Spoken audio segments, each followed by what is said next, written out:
Shalom, shalom. How you doing? You the light. Ark versus Dessaster is what we have here today for another day of sudden disasters. We are still sieve drafting, so we are right on time. We'll start with Wellsprings, beautiful. You get Koala and Palisade Socotra for her. So first time means that we might see Palisade Socotra, Akarai, and Ring of Reeds for Dessaster. So also first time that we might see Ring of Reeds in the tournament. That should be fun. We have at least 2 more sets after this today, I hope, with a break in the middle, so it should be fun, a long evening.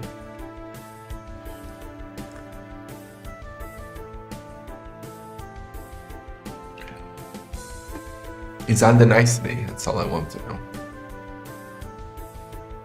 Is Andy going to behave?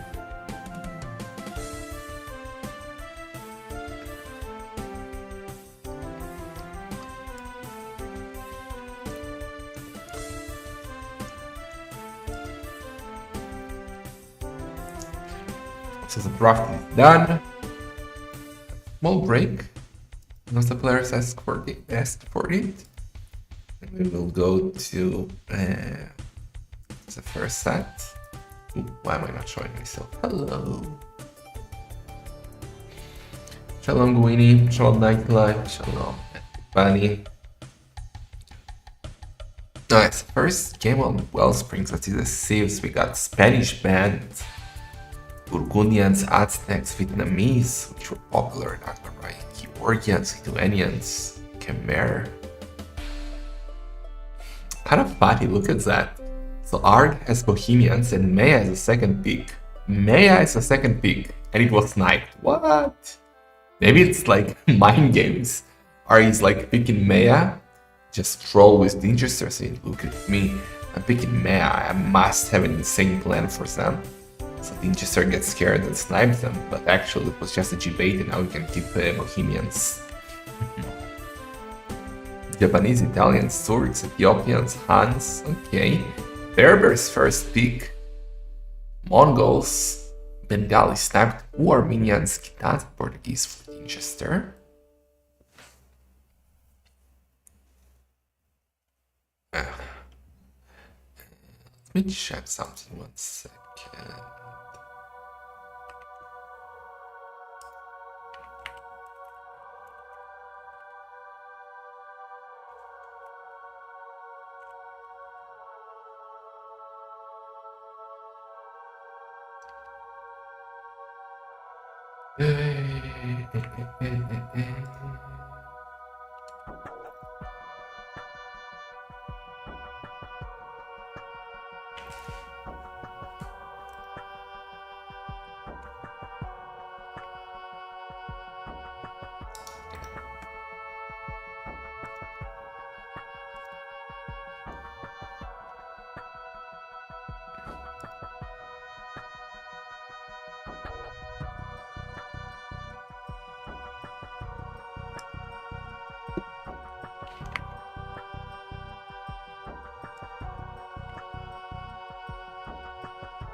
Hello, no zombie. What time is it in? Wait, Australia. It's Australia, right? Not New Zealand. But this should be a 6 set, and later we have another 6 set. Actually, the one will be Rex, Bloodless, and Jian, and hopefully we'll have a live set between Dave Han and Chaos to win, which should be sick. 2 AM. Wow. That's rough. But it's a good set. Like Ark gave a sick displaying Sudden Disaster 1, if you remember, that's a wall game. So hopefully he can deliver here as well.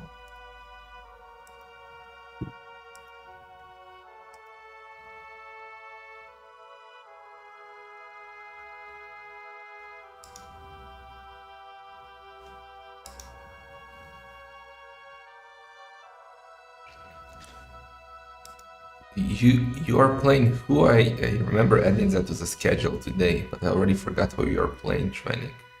Prisma, you're playing Prisma. When is that again?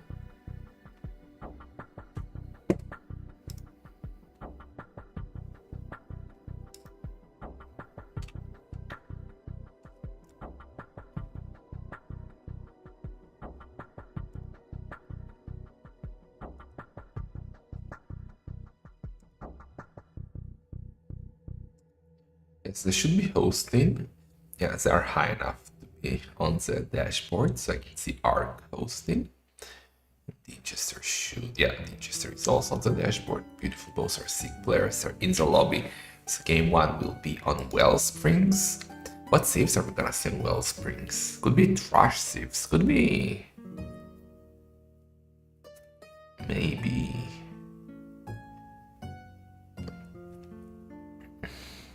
maybe, no, Japanese I think is... no, maybe Japanese actually. Japanese Ethiopians, I can see that. Versus maybe... I don't even know. I really don't know. Had fun in your set earlier, is that what matters in these tournaments, right? Of course, there is an amazing prize pool of $10,000 by World's Edge. But most importantly is having fun, right, Ande? Please do, Ande. We will do the task live. I always said that we'll fix it for tomorrow's stream. And I just don't have time. I honestly don't have time. I was stuck in the freaking garage the whole morning. Plus work, plus gym, plus this. Like, there's really no time for anything.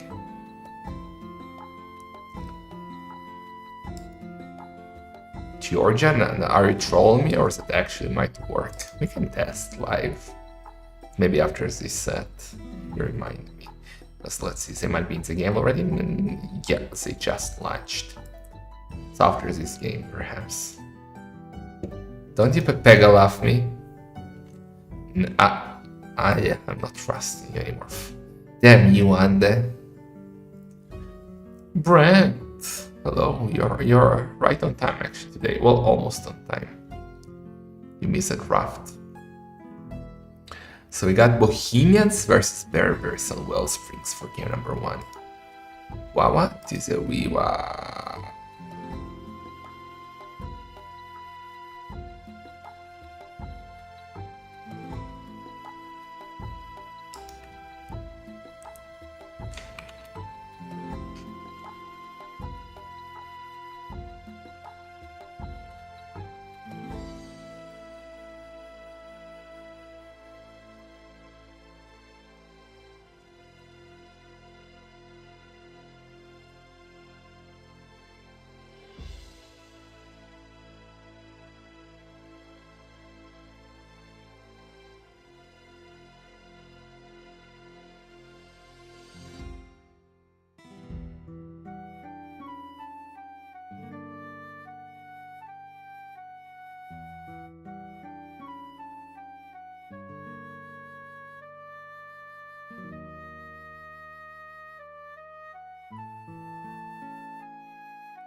Shalom, Shikso. You trained. Nice. Okay, let's go. Gear number 1. Volume off. And capture age on. Here we go. So, in red, we got Ark with the Bohemians, and Winchester in blue with the Berbers. He knows he's already on the fish, but if Ark knows, I don't know if he knows. You need to prepare on this map, okay? You need to prepare. If you don't come prepared, you'll be in trouble. We saw... Well, yesterday it actually didn't affect the outcome, but when the level is close, and the level here is close, right? Winchester is 21 plus, and so is Ark. Look at the difference between them. 15 puntos, that's it. One game. And things like that matter a lot. You know, how do you know? Well, I mean, even if you know, it will be surprising for a second, but like it's not that hard to adapt. So I think what matters most is the fish here. If you don't know about the fish, you might be in trouble. I do prefer Bohemians here though. I definitely prefer the Bohemians. Sigmund Crush, they're perfect for sudden death with the golden stone upgrades that they get for free, so their economy is insane. I'm not really sure what the plan is with Berbers, but Winchester knows about the food, so it should give him a nice advantage. Look at the rest collected already, well, that's maybe because he didn't drop the food off the board. But still, let's quickly check something, guys.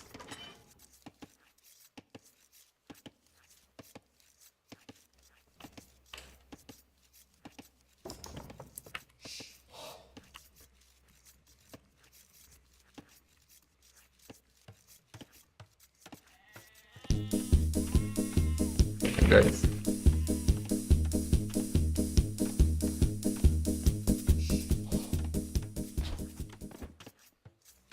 "49 months with the Kaiser of all plebs. Keep clabbing it up for your fellow glue eaters." Thank you so much, Lowy. Hello, you delight. Appreciate it a lot. 49 months is a lot of months. So thank you. Yeah, Ark still doesn't know. Doesn't know that there is a shorefish here. So I doubt he knows about the collapsing aqueducts that we might get later on. I really hope Winchester has a plan. Rest collected already looking quite nice for him, as we said. He isn't even taking the boars. He has wooden at the back here. Ark has wooden inside. At the stop.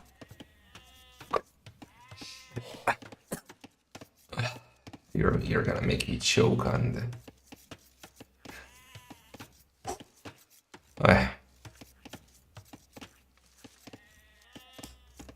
But let's see. Maybe he will figure it out. I mean, what if he's like villagers went, like after finishing the meal, went to the shorefish rosters and for the berries, but that didn't happen, unfortunately for him.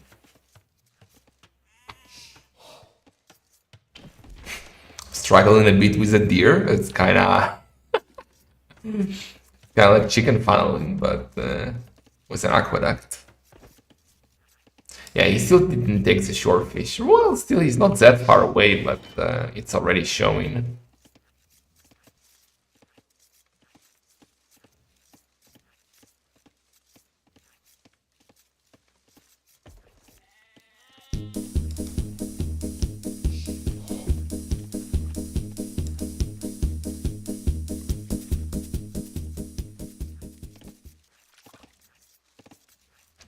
Thank you so much, old man Wheel. You delight for the 10 months. Appreciate that a lot. Oh! Arg realized he's on shorefish now. Okay. Maybe it was intended. Maybe he doesn't like fish. I don't know. Some people are allergic to fish. Maybe he doesn't like sushi. Like, maybe he's a weirdo. Who knows? But now he's going for it. He's still on the berries. Winchester is very heavy on the shorefish, already doing a barracks. He's up quite fast, 20 villagers. I'm not sure if it's a trash. Yeah, it's a trash, you know. He's on gold, he's doing a barracks, he will make an archery range. And he will go for a tower and archers, I guess. So let's see if he has a good plan. Maybe he will rush here, kills the aqueduct, gets in. It could be sick. Imagine a tower here and Ark not known, and he will like, dude, why is he making a tower here? I just make one house and I'm safe. And then it's Mother Quacker. And now he's doing a meal on the shortfish. Nice. Better access, still losing a lot of rest. That meal should have happened. This meal should have been here, and then you can take both berries and shortfish, which could have been sick. But that's not happening.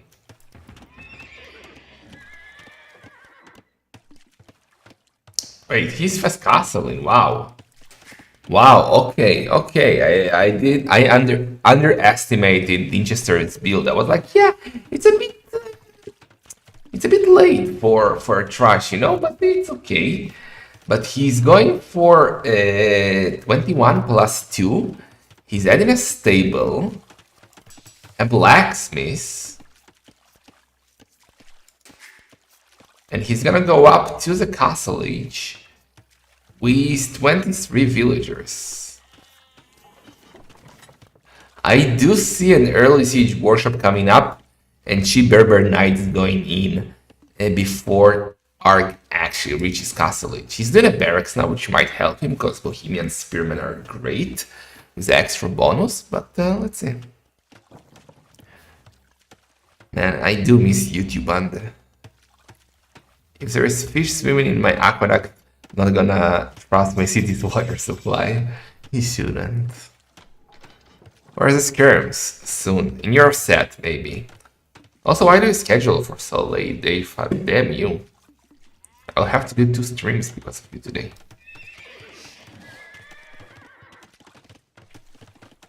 A stable with Bohemian!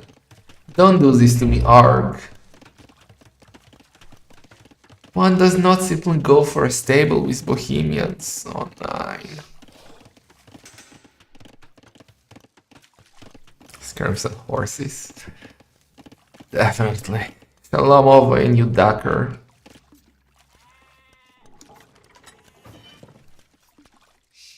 Yeah, it's gonna be a forward siege workshop. So the question is, will Winchester be able to do the damage on time? I don't think Art knows about what's coming. He's gonna do a forward siege workshop. He's doing scouts. It's gonna be light cav. Can he do enough damage in these 2 minutes or not? I don't see Ark doing Spearman very fast. Okay, he's not doing any yet. He's scouting at the back, so he won't be able to see that. And even if he comes back here, like the aqueduct is blocking, so he will have to go all the way around through his base. Like this, so he will not see this in time.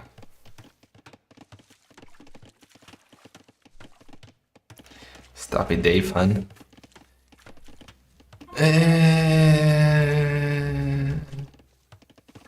Well, he's going scouts too, you know. And Dinchester is showing the scouts. Why are you showing the scouts? Why are you showing the scouts? Maybe it's a distraction, because he doesn't have to show the ramp. I mean, he can just attack the aqueduct here. Hello, I go scouting tonight. Lightcav is in. What about some knights, though? He has so much food. What about upgrades? Why is he not doing upgrades? Where armor, like, where knights? He's doing more Lightcav, but what about, like, why Lightcav and not knights? Why did he attack? Oh. Or he wants a fish. He's not attacking the aqueduct. Does he not know? Shiksa, you said you trained. What the hell did you train? Oh my god. Go for the aqueduct. Okay, Pikeman is in already. He's doing camels, but against Bohemian Pikeman and monks, I don't know, man. Just run inside and go for the villagers, I guess. Oh, and now the Mangonel is exposed. Gate is down, but the siege is going down. I don't know what Winchester is doing here. He's not even getting villagers. Nice quick balls by R. He didn't use the time advantage in his favor. He didn't do the damage. Maybe he wanted to keep the fish, because if you kill the aqueduct, you also kill your own fish. But this push achieved absolutely nothing. He didn't... Okay, he got one villager now. What's first that villager? Yeah, when it falls, when the aqueduct collapses, the fish die with it. So now we go scorpions and camels, but it just dies to pikemen and monks. I don't like approach by Dean.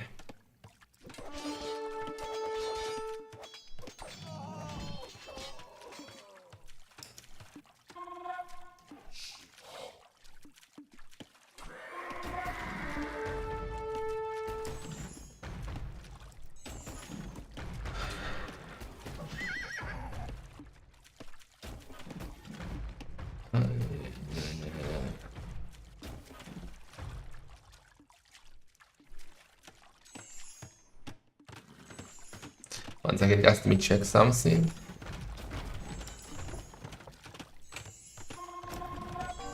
Not much is happening at the moment.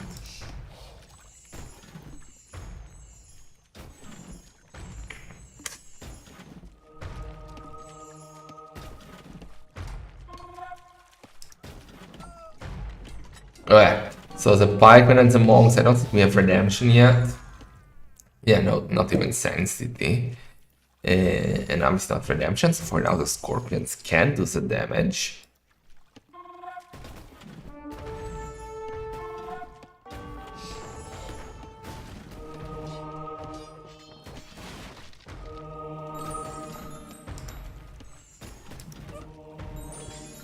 Insta!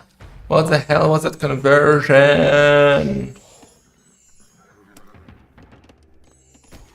He will need the redemption now, Mr. Arg.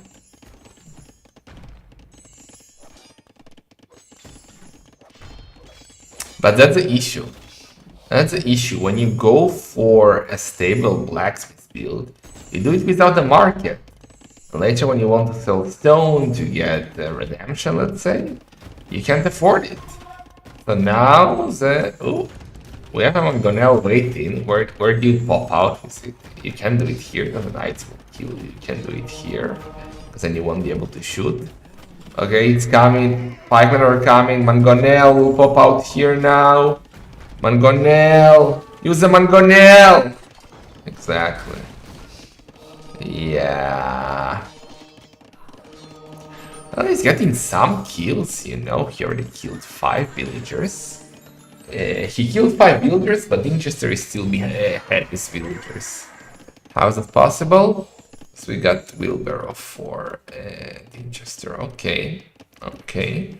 So he's 1 ahead plus wheelbarrow after all of this. But now look at his military numbers. 0. Okay, so now what? I mean, if he had stone for a castle, then maybe, but there is no stone inside your base, so you cannot really rush a castle. There is only stone outside you have to collect, and he has 0 map control right now. Okay.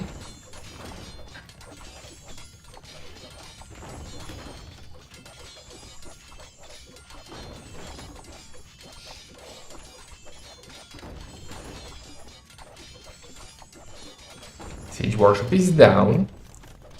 Winchester is still not giving up, trying to go full knights. Bohemians. I don't know if that's the best decision, but what else can Turret on horses? Maybe. Only now getting the boars. We have still... how much food do we have here? I cannot quit. I could quit. 25k it was? I cannot quit. Yeah, 25k. The 5k food collected off that fish. A bit less here. Quite less there. Shalom Webfor, Shalom Bloodless. No spoilers about your stat, Bloodless. Please, I will come. They said, hopefully. We got Devotion incoming for Dinchester. That's good against the monks. Fair word for Arg. That's great for him because it affects his villagers, giving them extra speed, which is also an economy upgrade. Because, well, they drop food faster, so work faster. And now, well, none of them is going for the aqueduct. They're peaceful guys. They don't want. Don't you? Don't you do something? I should disable it for the tournament, because you guys will duck I hate so much. about the things that you choose to be. Dark noob. Alright, so the Winchester is on stone. He needs a castle. That is only. I didn't know we have a command for that. That's his only hope, to get a castle on his TC. Because he cannot fight this. But look at the economy of Ark. This is why I absolutely love Bohemians with 1 TC. He has 25 on food. Well, Shorefish is actually helping a lot. But his gold income and stone income are so good that he can like sell it now, sell some wood, and he will be on the way to Imp. And then Crabs, monks with block printing, what can stop that? The only issue I see with him is that he doesn't have villagers on stone. That means no castle. He can do chemistry already, you know, on the way to Imp, and then he'll be able to do cannons upon reaching Imp. In any case, Ark is at a great position to win the game. Winchester, here comes the castle. I was talking about building the barracks. And castle is now coming up. Right on time, because the gate is now down and someone else can still be annoying, you know. There is one McDonald waiting, needs to send it out. Send it out! Send it out! Oh, great job by Ark. He needs to use that McGonell. Good micro here by Winchester. Still one McGonell alive. Shooting at the pikeman and losing the McGonell because of that. But the castle will go up. Some villagers will go down. That's the price he's willing to pay to get it up. Actually, not the greatest fight for him. I mean, those Bohemian pikemen are so dangerous against cavalry. And, well, the castle is up. But Ark is up to Imp, which matters more. And clicking chemistry right on time. So he will be able to do cannons right upon reaching Imp, which is great. Do you even bother taking the castle down? Like, best move would be to make a few cannons here, takes the aqueduct down, and goes through here straight for ZTC, ignoring the castle.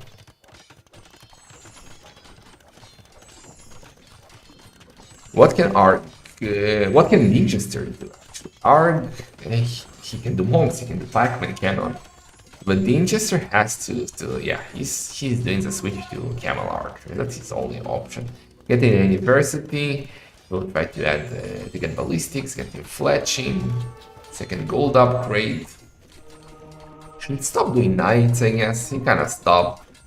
His goal would be to keep military production and go to Imp, I think.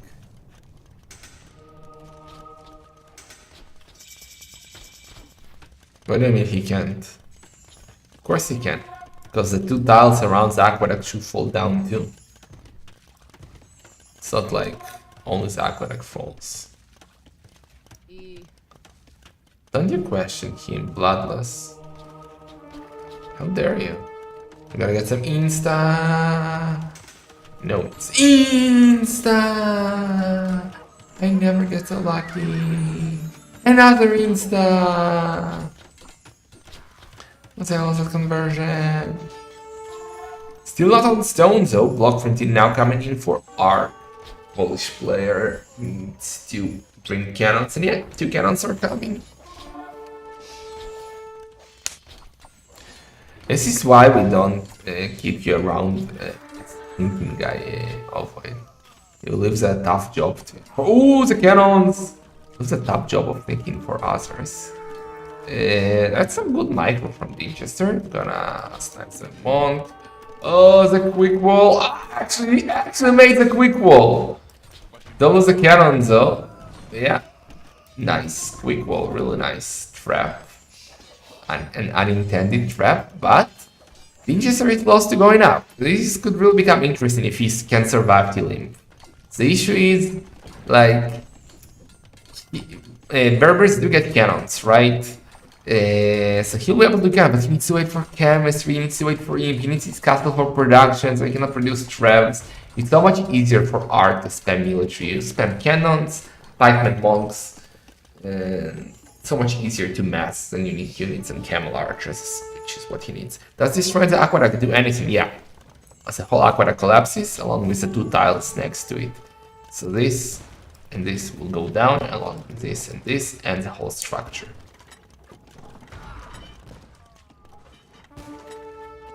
Another castle by Dinchester. Okay, economy up, economies.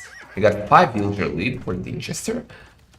Both have wheelbarrow, both have bows. Okay, so a bit of an advantage for Dinchester because of the idle TC time. It kills the fish too, yeah, it destroys the fish as well. I mean, literally a building falls on the fish, dudes. These are not like mutant fish, they're... If a rock falls on them, they die, dude. This is how fish work. So he's trying to get masonry, but that's a lot of cannons already. That's a lot of cannons on him.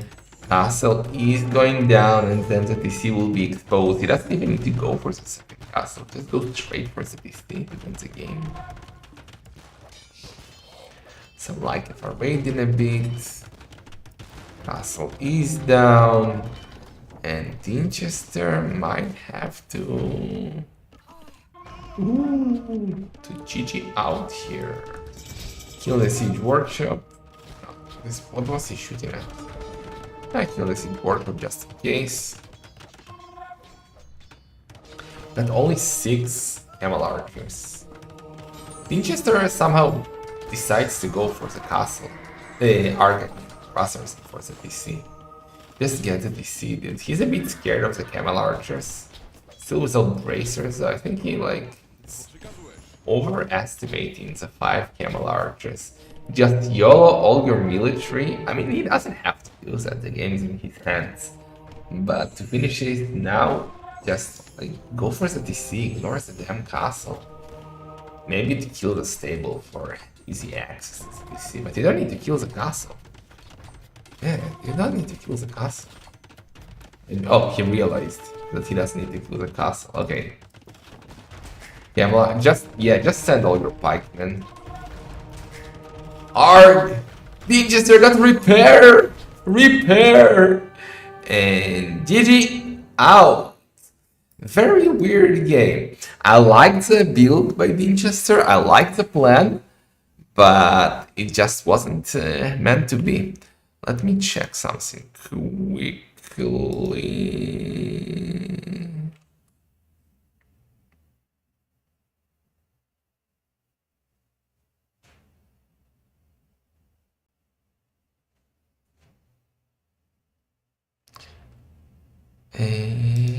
Pa, pa, pa, pa, pa.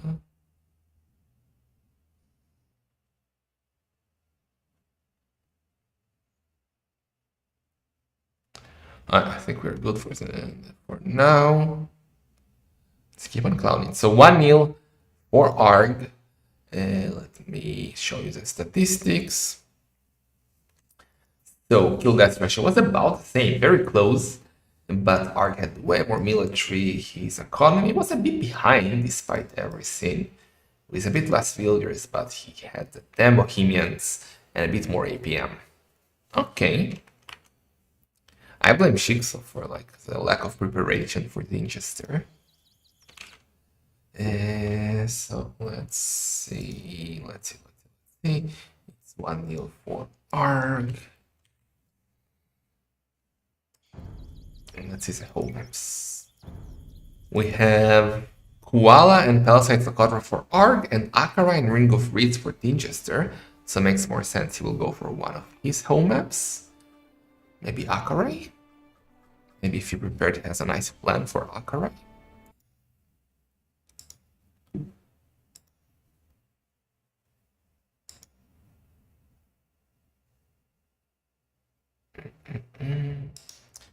So no Bohemians and no more Berbers, both using their #1 pick. Interesting. Let's see if game 2 is upon us. Yeah, it's indeed gonna be Akarai, and let's dive in.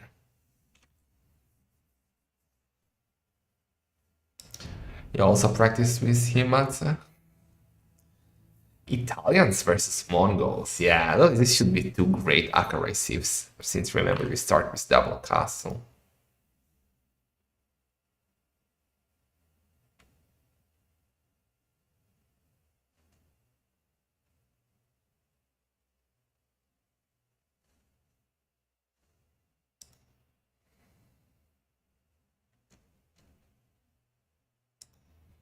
Ah.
Alright, so game 2 is here. It's 1-0 for Arg, and here we go. So, in red, Arg with the Italians. He didn't capture the castle.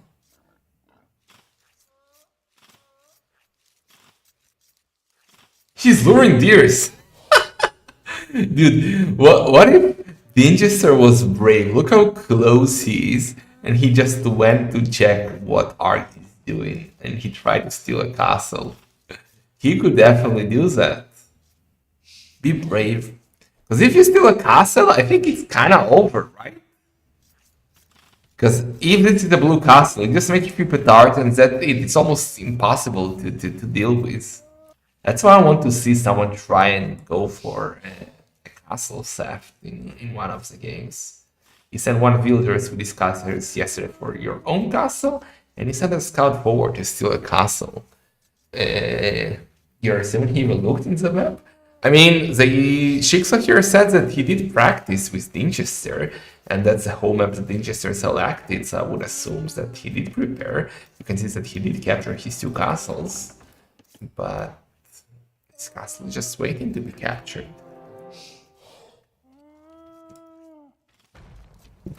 So what do we prefer here? Mongols or Italians? In theory, both are great unique units. Mongol is my personal favorite, of course. But in theory, Genoese kinda counter Mongols. No, they have a bonus damage. But the Mongols just have mobility, so they can just raid around, don't have to fight Genoese. So let's see. He should tell by the score. I don't know. You can see that he knows about the map. He's going for Watcher into doors very early. So he knows exactly what's happened on the map. He just didn't expect, I guess, Ark not capture his castle. Okay, but now it's too late. Ark did capture it.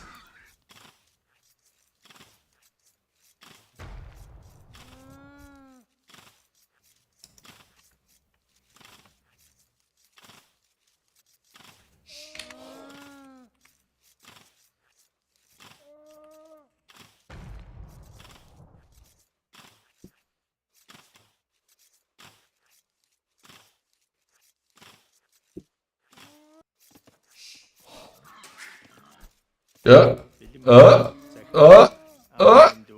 Oh, Scheiße. Winchester did not prepare well enough. Villager GG's out. And not looking too promising. Well, on the other side, Ark does have 20 idle seconds somehow. Not sure how. And so it kind of evens out a bit. But yeah, not ideal. Disaster player. Are the castles now permanently assigned to the players? Yes. Once you capture them for the first time, they are not recapturable. Okay, so we got a dock in the north by Argus. Well, quite later, so Dessaster already has 3 fishing ship out when Argus is working on his first.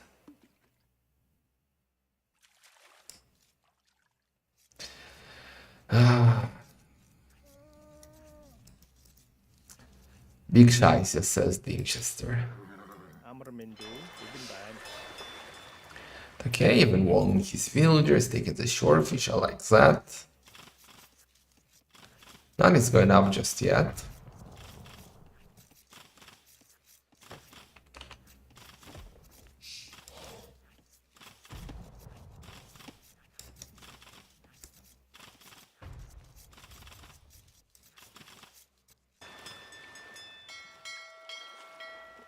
Alright, so Dessaster is the first to go up, doing that with 23 villagers, or 19 villagers and 4 fishing ship.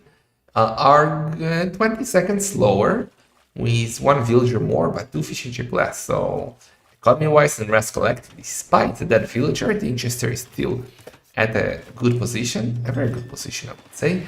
They will probably fight for water, and Dessaster will have the advantage on water. I don't see him adding a second dock. I don't see either of them adding a second dock, but he should kill the fish. Being up first and having 2 villagers for repairs compared to 1. Yeah, but he won't be able to fast castle. He will need the wood and gold for boats. He needs the market and blacksmith still. They will have a lot of food, but not enough for the rest.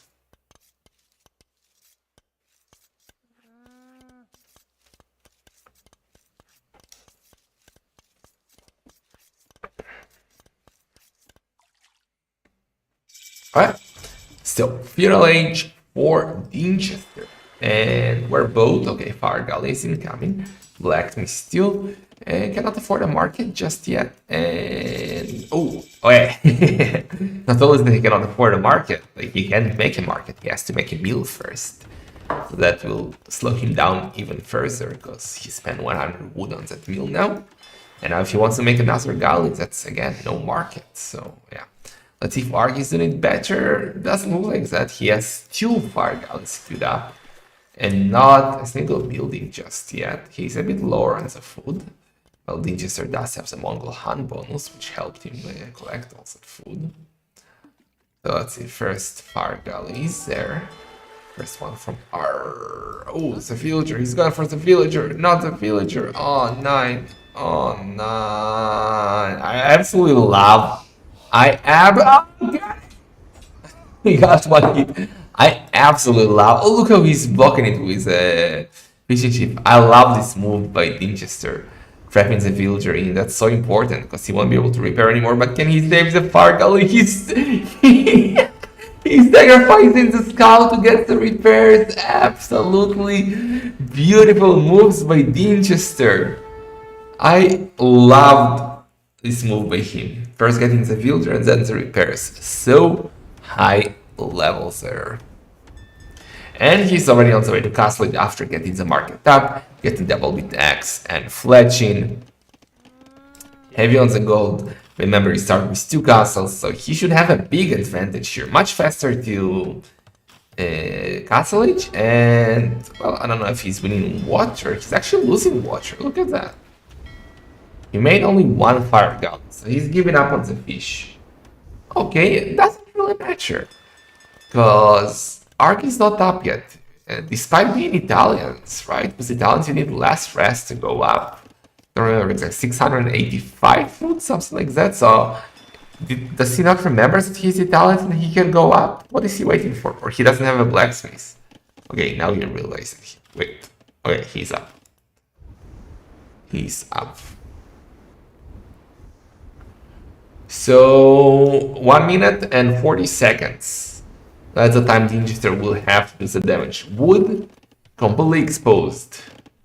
And he actually sold 100 stone. So that means no defensive tower on the wood line. Arrgh. I just love saying this. Arrgh.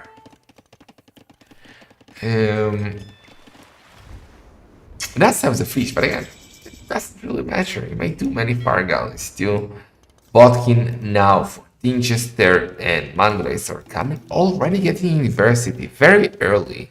He wants to go for ballistics. Like that, he will need more gold though to support 2 castles and ballistics. Botkin is in, Mangrace are coming. Pledging for Arg, but he will have to wait 1 more minute to be able to do Genoese, and by the time he gets Genoese, I mean, he could already be losing all the villagers. Winchester, again, he sees the wood line, he can see a house, he doesn't know about the wood line yet. He now found a villager, don't think he will get it, because, well, villagers just ignore arrows, actually not this time. Dude, he can see the outpost, but he's gone for the gold. Well, he should be going here, because the gold villagers can just jump into the castle. But the wood villagers, the lumberjacks, have no defense. And good micro, great micro by Dinchester, gonna get a second villager, nice. Okay, ballistics is coming, and he's gonna go for the wood, he's going for the, yeah, it's GG. Ballistics still not in, but he will still get at least 2 villagers, if not more. That's already... wait, get him! No ballistics, dude. Didn't get a second villager. Okay, ballistics is now in. Villager, another villager is down. That means that we have only 22 villagers left. Or, Arg. And, ooh, university denied. Damn, he has only fletching too. And he has no access to wood, that's his biggest issue. He has to eat stragglers. He's dancing, dodging the ballistics. Hello, positive YouTube bande.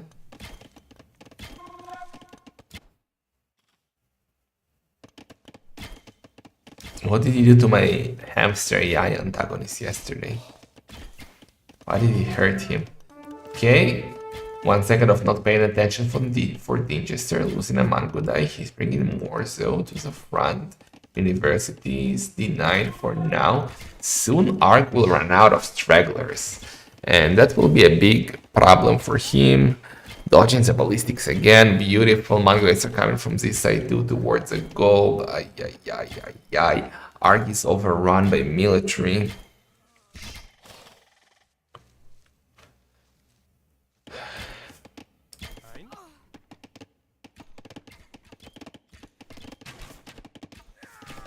Another villager goes down. Ark cannot afford ballistics, means well. His work efficiency is like 33%. He has no access to wood, trying to get gold desperately. He still believes in the Genoese, so he has 7 of them compared to 11 Mangudays.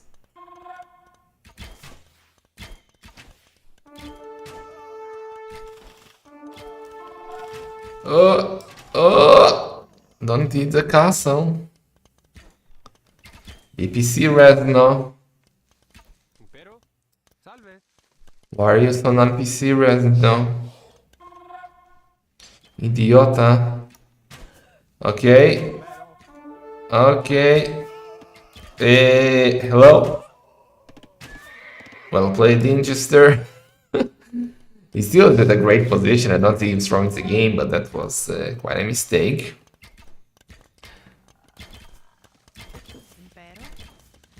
He really doesn't like the outpost, it seems. He wants to surprise him with the berries on the gold. Dinchester! Don't have to dodge like that. He has no ballistics. Well, he doesn't know that. He should know that. Okay. So now numbers are looking even. I mean, military numbers. Economy wise, if not the fish, it would have been like game over already. The fish is kind of keeping Arc beating the game right now, but like, dude, even with the fish, it's 41 to 27 in villagers slash fishing chip. So not not looking too great for the Polish player here. Yeah, Reap Fargalis. You can in theory go for the fish. I don't see a reason for that. For the first time in the game, the Genoese are going forward, getting armor now, still no ballistics. Siege Workshop is up for... Ooh. Didn't see the fish in the south, Snoopcaster. That's a lot of fish, actually. For our barracks coming up, he might want to get a stable to do bloodlines, husbandry.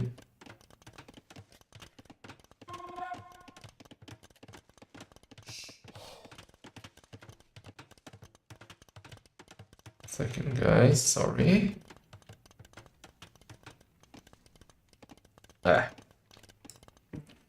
So that's a lot of Mangurais.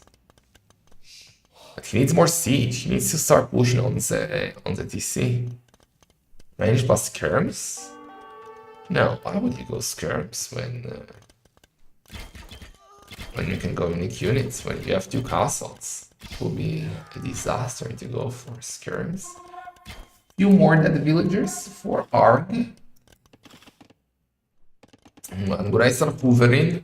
We still don't have ballistics for Arg. And Dessaster is sniping all the Genoese.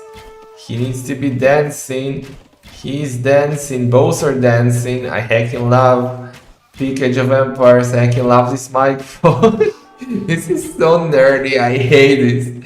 If there is one aspect of the games that I don't like, it's this one. This kind of dance of ranged units. Now it's gonna be brutality here. 1, 2, 3, 4, 5. Damn. Damn. We still have some Genoese here forward, getting some villagers. That's why the villager numbers don't keep increasing. Everything's in favor of Dessaster because he's losing some too, but should be his game, right? If I'm gonna chasing those Genoese.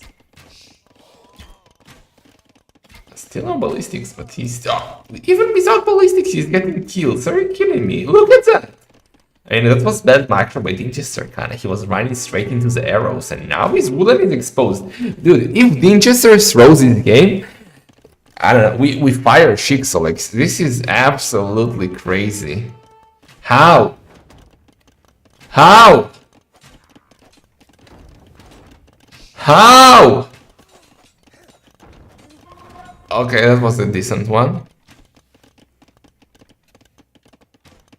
Touching ballistics, that's true, I mean.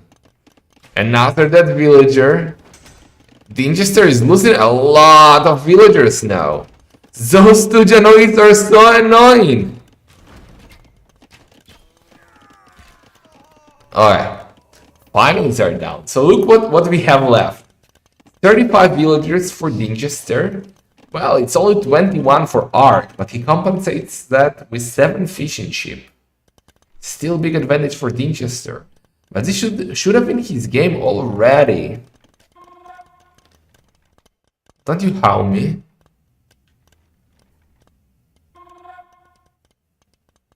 You don't have a mic. I have Mike with D, Mike.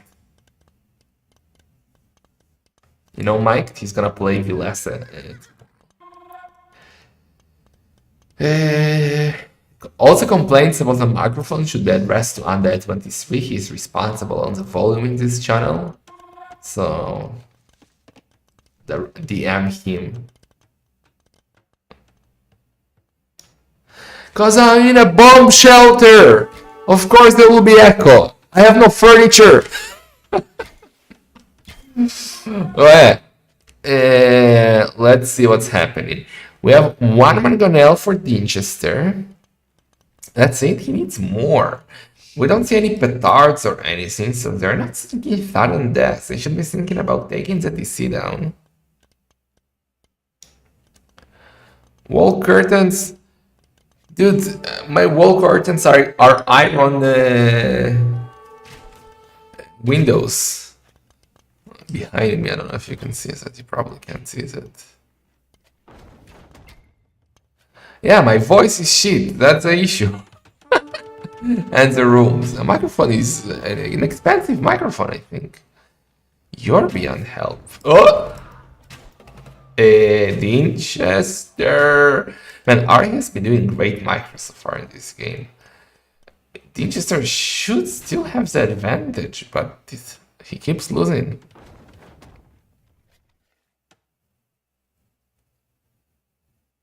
Yeah, transport to pick up the relics. He will make a monastery here, and he can easily pick up 5 relics now. Nice, that's really, really nice. Neon sign back. How dare you, Bran? Shalom, Chiefy Delight.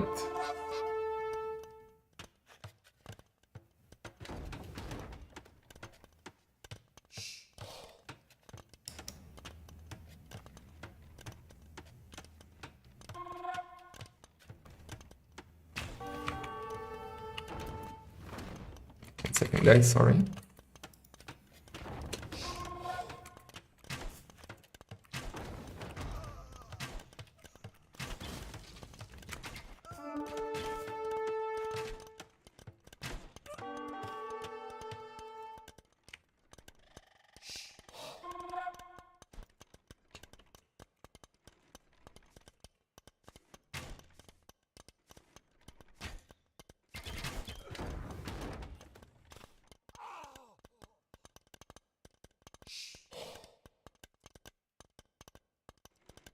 Oh, yeah. So, sorry, we have some shit going on behind the scenes that I need to pay attention to, but I will try to focus again now. So, villager number is still big lead for Dinchester. He needs more siege, I feel like. There's a lot of gold in the bank, and he will get even more gold now with a monastery going up. Should I try to do a British accent? Maybe that will help, like, with the sound. Maybe I try to cast like King Boo. Thank you, YouTube. Oh, no, how do I do a British accent? Thank you, kind sir, YouTube Ande. That's so nice of you.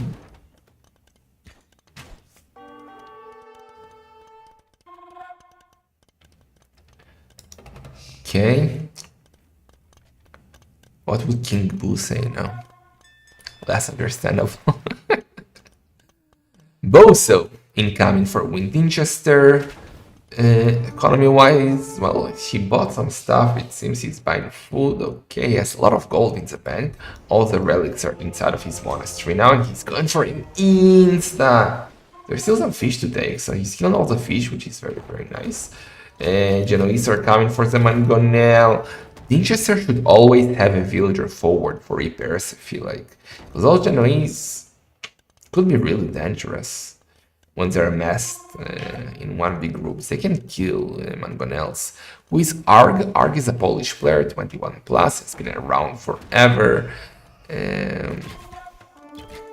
His Discord profile picture is Pikachu, a detail I remember for some reason. And he made an insane strategy in Sudden Disaster 1, where he killed Kingstone DC with 4 rams that went on a long journey on the wall. Okay, so Dinchester is now pushing, but you gotta be careful. Heal advantage here for Arg, and with a heal advantage, he will kill everything here. And, well, Dinchester will have to go back now.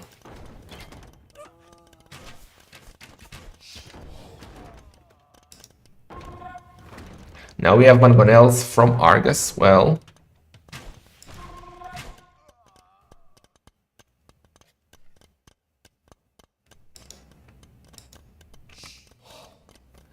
Okay.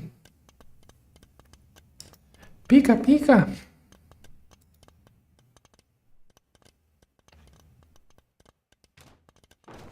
What you need is better mic position, less echo in your room, vocal training. Do, re, mi. Dude, I'm old, fat, and lazy. I'm not gonna get any vocal training. Are you out of your fucking mind? I can get the mic the better position, so.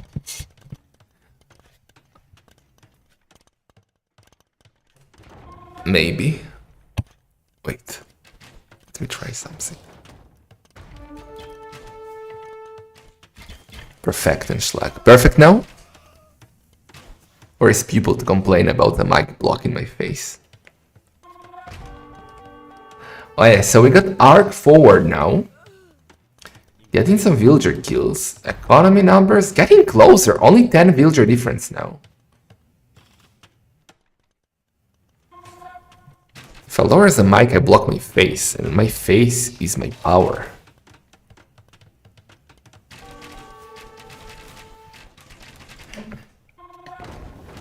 Oh yeah, let's see like this.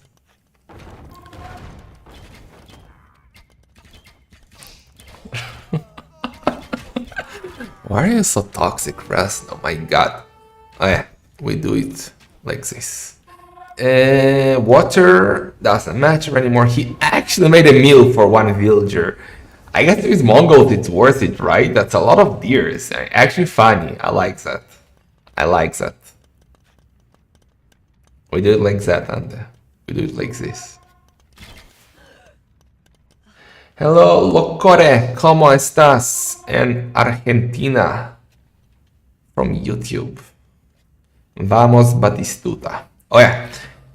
So, lots of Mango dice, lots of Genoese. 24, 25, actually 25 for both, even numbers. Who wins? Like, if we let them fight without micro on level ground, both with Botkin, let's say both with no armor, who wins? I assume Genoese, right?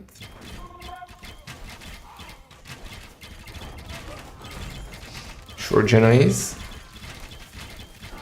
Well, with heal advantage and Mangonels, Mongols might have an advantage because they can snipe siege so easily, and then the Mangonels finish off the Genoese. And after this fight where we had even small advantage now for Dinchester, who is actually cleaning up everything. Okay. Remember when Arg had military and he GG's out. Mangonel are better than Genoese? No, I mean in direct fight. Of course I would prefer Mangonese in general. Oh yeah. So that's game number 2 is gone. Let me quickly check something. Because we might have to do something.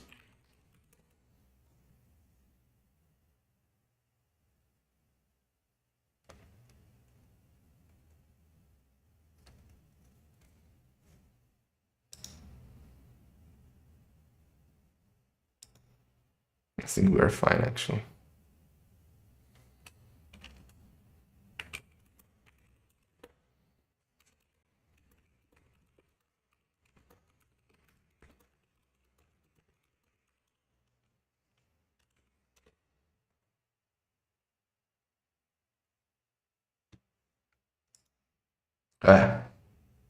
So I don't know if it's there yet, the rest, no?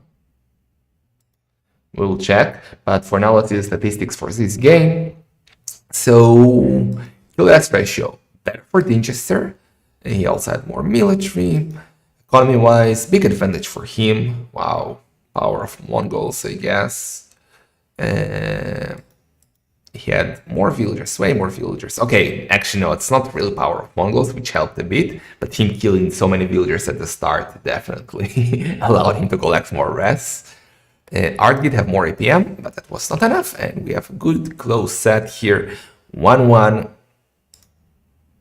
Let me update the score. Mi amore, por favore.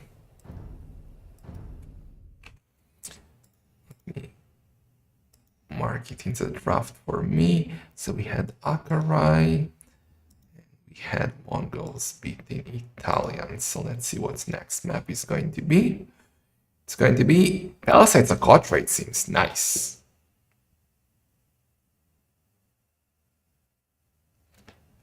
Nice, nice, nice. Okay, so guys, apparently, the new patch, the long-awaited patch, is now out, and that kind of hurts us a bit because we will have to deal with patch switch during a set. But as long as they don't restart the game, they should be fine.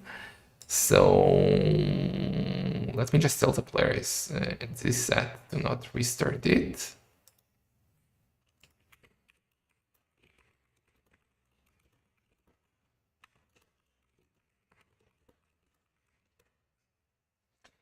We will finish the first round on the old patch, and after the first week we will see what happens, how the patch is going, and we will decide for round 2.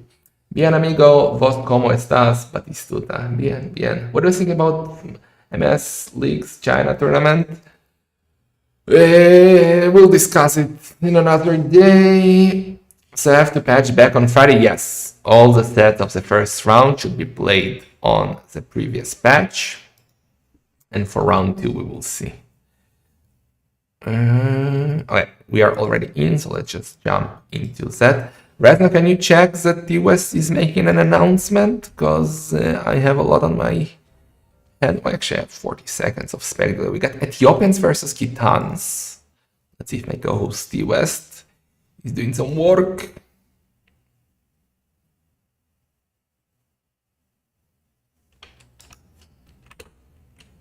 Is T West streaming?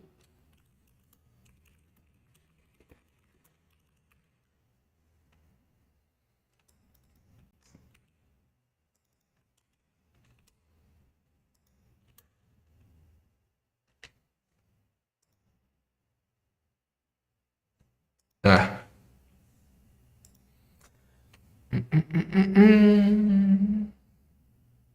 How much do you bet the box from? Yeah, that's why I don't want to use it for the first round. I don't know what will happen.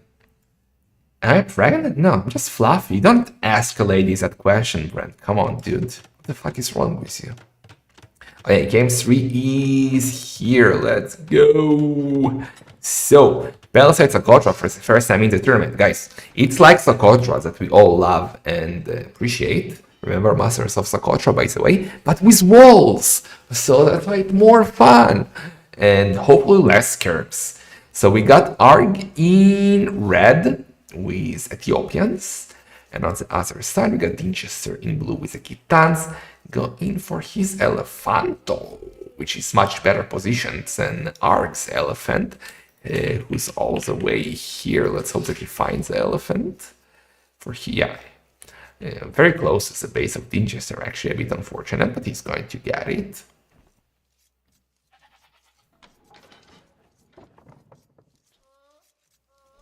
Thank you, Adam, from YouTube. Appreciate that a lot. So yeah. Just so you know, guys, the schedule for today, I'll tell you the schedule because not a lot is happening at the moment. So we'll finish this 6th set between Ark and Dinchester. Then we'll cast tracks of a previous set from today, which was Bloodless versus Jian. I hope we'll have time for that. After that, I will stop the stream for 40-50 minutes. I will take Clown Dog for her evening walk. And once I'm back, it should be at 20 GMT, we will cast Chaos to Win versus Dayfan, which should also be an insane set.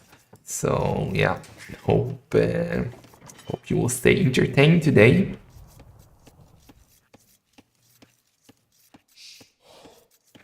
Gonna be beautiful. Follow me, YouTube Bovoin. I can love Nomad. Not spectacular. Ai, ande. Miss a nice ande. Thank you, YouTube Bovoin. Alright, so what we are used to see on Socotra, which is a villager fight, actually we don't see that very often anymore. It used to be some meta in Masters of Socotra 1, you would just send all your villagers to fight.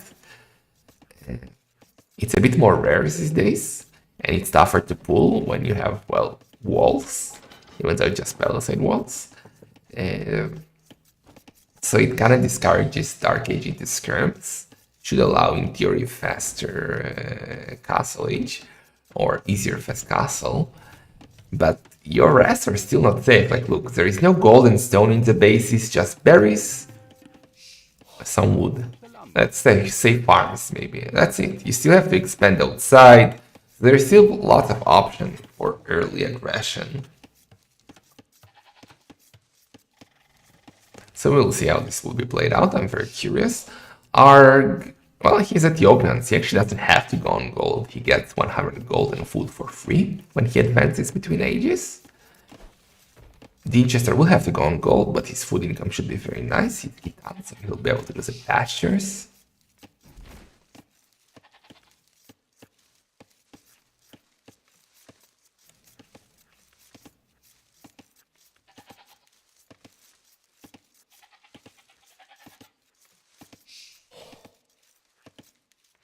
Oh, yeah. So, Dessaster got all of his zebras, he's getting loom, and he already has feudal age on the way. Queued up, and up he goes very fast, 18 villagers. So, if we had any hopes for fast castle and clownier strategies, Dessaster says, I want them skirms. And Nargi's like, I do also like the skirms. And he's going up very fast with 19 villagers.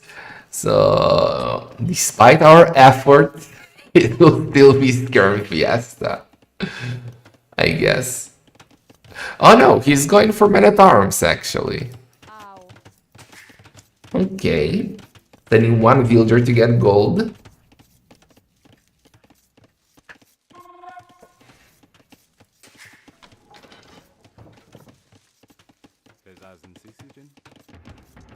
Barry's coming up for Dessaster too.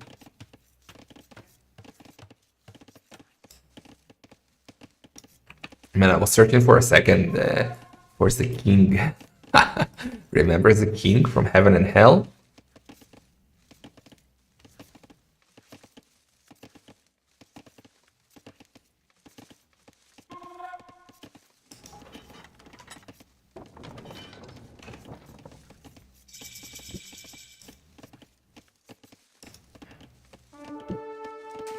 Alright, so feudal age 4 bows in a second.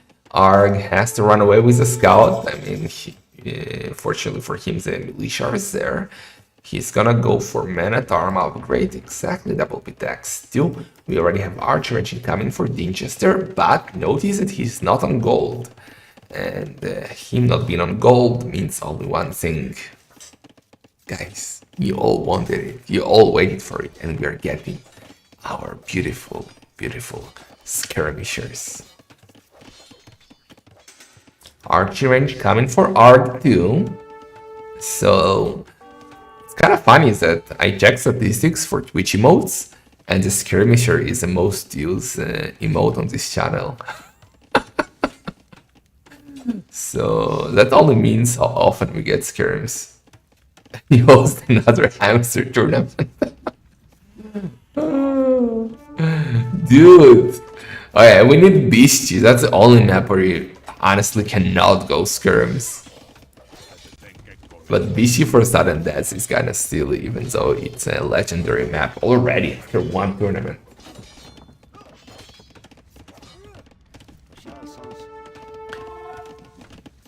Okay, we got one pasture up. Very heavy on the berries. Mr. Arg housed a bit, so instead of doing one house with 2 villagers. He's doing 2 houses. Okay. Men at Arms should be OP. Do you really think Men at Arms counter skirms? Are you insane?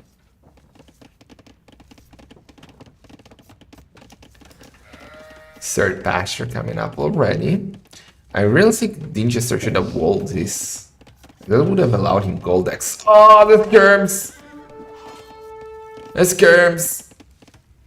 Got you forward. Oh, and the scout. Maybe you'll be dead. No. Nice maneuver here by Arg.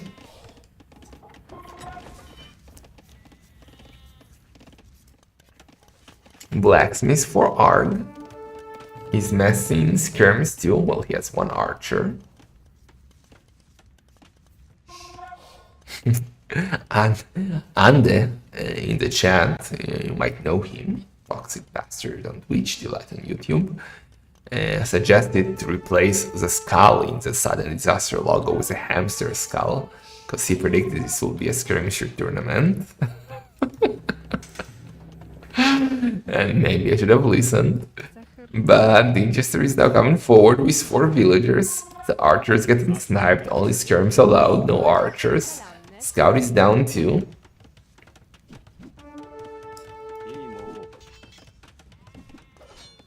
This is not a meme event, Mercurial. It's a serious tournament with $10,000 on the line, remember that. Sponsored by Bull's Edge. Legend coming up now for Dinchester. Arg already got it, and he has Men at Arms. So look, we have Men at Arms, Scout, skirms, and only skirms win. Well, the villagers are helping a bit.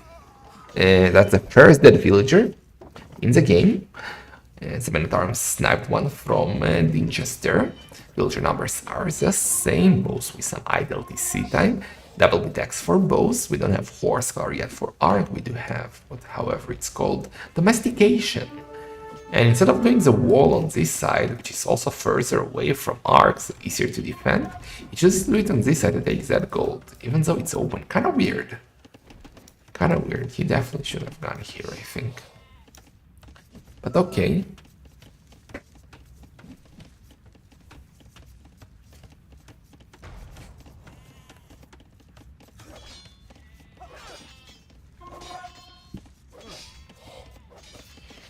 So it's 7 pastures for Dinchester. Rest collected. Small advantage for him.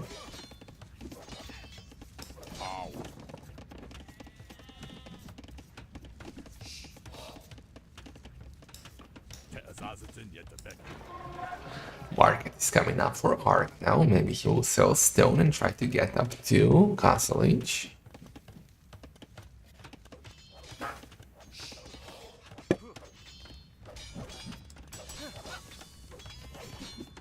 Oh yeah, look at Dinchester. Look at his food income. That's crazy. Those patterns are so good. But he's only now on gold and he has no market. So despite having all that food, he won't be able to go up.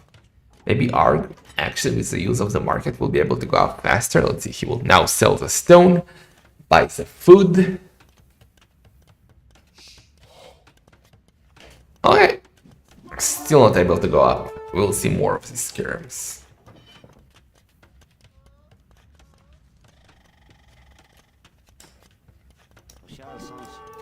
Low HP villager, let's see if he can get it. He's shooting the other one, maybe 2 villagers even. Ah! Nice. 2 villagers sniped. Good micro by Dinchester, very nice micro. And look at his food gun, dude. He really needed a market earlier. Look at all that food from the pastures, but no gold to go up. And now finally he can do it. And up, up, up, up, up, up. Maybe he thought he doesn't have a building and he was doing a stable, but he did have a building. So kind of weird. Kind of weird.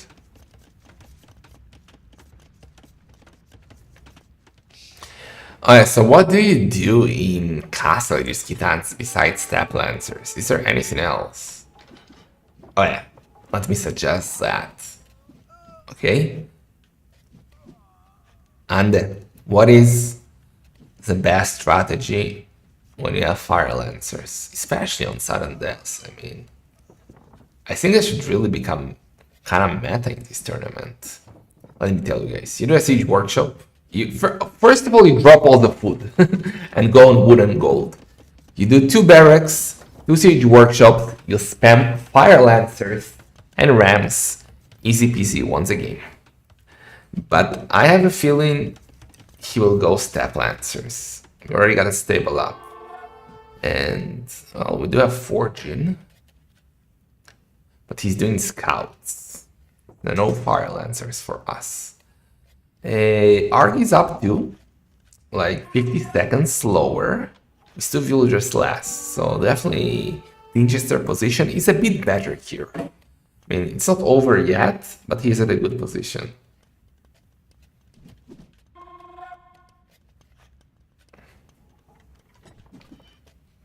Scouts are coming. Also remembers that the Kitans, they double the attack, right? Yeah. So with Forgings, those scouts already have +2 attack.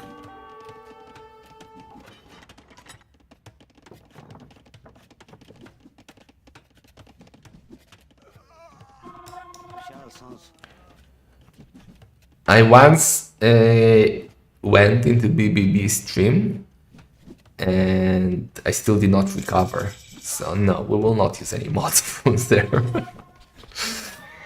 Okay, so Elite Skirmisher, Light Cav, all things that we like are coming up. Botkin for both. Siege Workshop for Arg.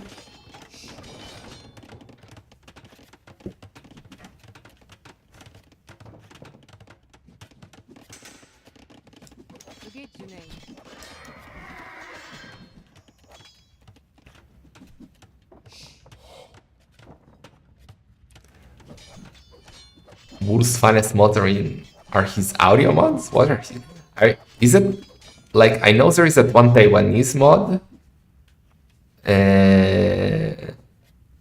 with the Mon conversions. We have something similar with Venagor conversion, but the Taiwanese one is even crazier, I think. Okay, Crossbow and Elite Skirms for Arc do both have Siege Workshops. We have Mangonels versus Rocket Cards. For some reason, I don't know, maybe just a feeling, maybe they look cooler. I don't know, I feel like Rocket Cards are stronger, even though they should be about the same, no? I don't know how to explain it, but this unit is better.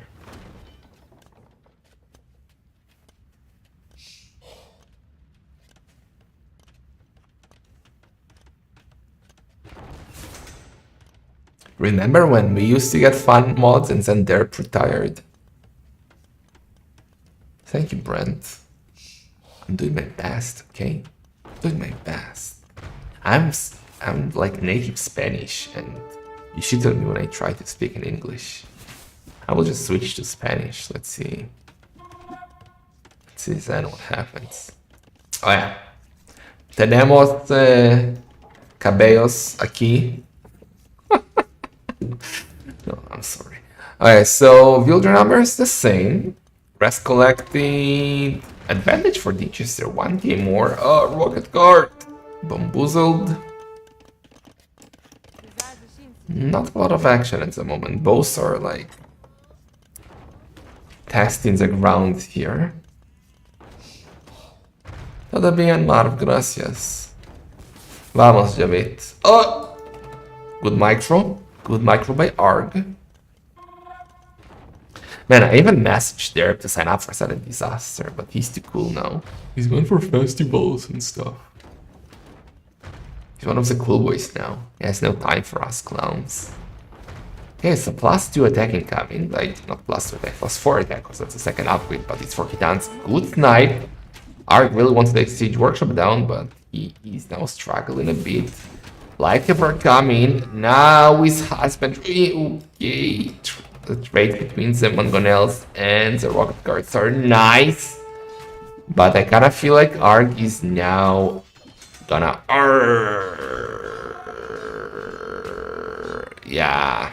Kitans feel so good here, guys, with a +4 attack. he's killing everything. I don't see a way back for Ark here. Look at his economy, all idle. Work efficiency. Like my admins, like 30%. And GG is called Dinchester, coming back from behind, guys. Winning game number 3. And he needs only one more victory to advance to the next round of Sudden Disaster. Well played. Let's see the statistics. Kill death ratio was better for sure for Dinchester. He had more military. His economy was better. He had more villagers. And we didn't check APM. APM. And less APM. Nice. From the stables, Jordy. Horses come from stables.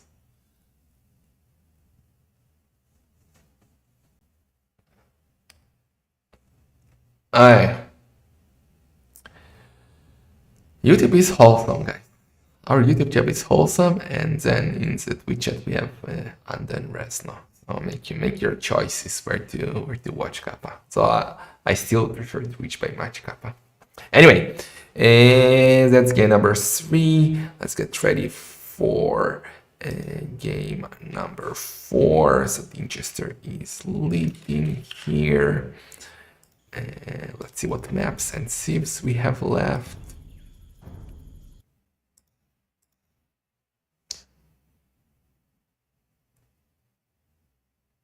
New patch update available. Okay, well, I didn't upgrade the game, so I shouldn't get the patch automatically, right? So Palisades are collect round 1 by Dinchester. We had tons beating the Ethiopians. So we have Ring of Reeds or Kuala left.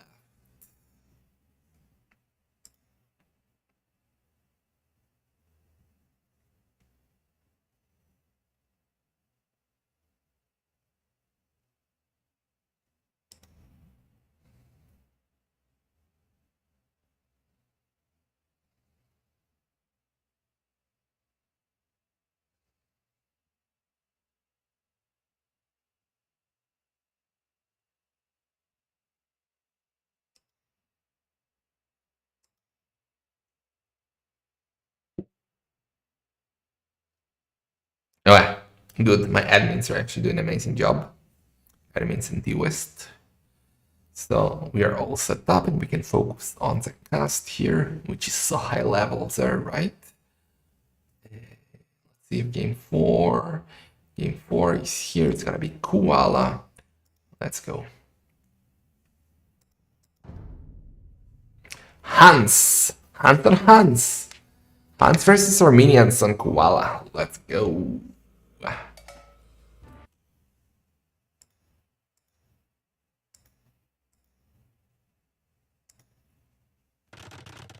Alright, so in blue we got Dinchester with the Armenians. Man, you can end up with 7 relics here with Armenians. Kinda crazy. We get them all. And in the south we got Ark in red with the Hans. Okay. Wait, dude, he didn't finish the house.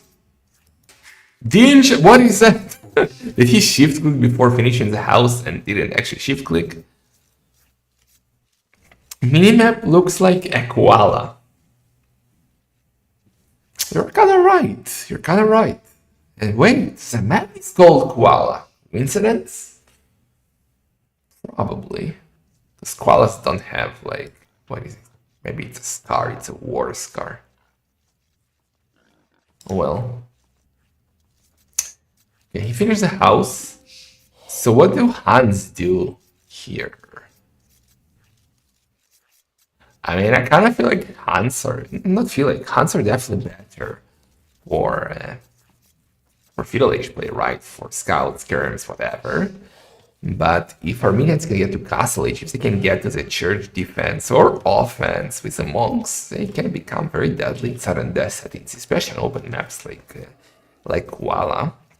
one of the maps that we have for the more aggressive players, for the ones who do enjoy the Skirm micro. So most of the tournament maps are in the arena spirit, in the arena community spirit with walls and stuff. But we do have some exceptions like Koala and Akarai. It's more hamster Kappa players. Alright, so we are busy collecting food, getting our boards, getting deer, saying hello to Bloodless in the chat. Wait, you already been here, Bloodless. There are players who like open maps. I have seen Bloodless player maybe on the ladder. I don't know. Kind of weird, I know. Kind of crazy. Not something I would expect. But it happened. It happened. So they are walking among us. There are actually players in the chat right now who prefer open maps. I don't want to point fingers. I don't want to point fingers.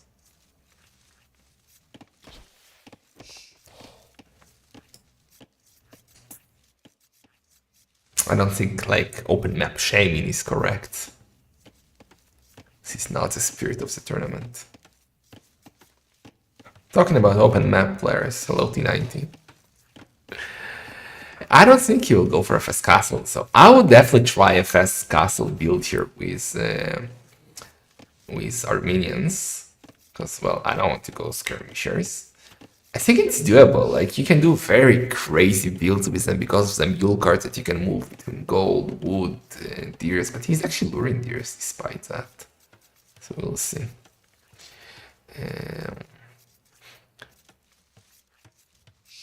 By the way, guys, just a reminder, we are still collecting, we still have some gold left, we're at 67%, we're collecting some money for our beautiful admins that work so hard. We're trying to get $500 extra for them. So if you would like to help a bit, all the money goes to them. We had a crazy donation today. When I wasn't even streaming, we got a $100 donation, which is insane. So big thanks to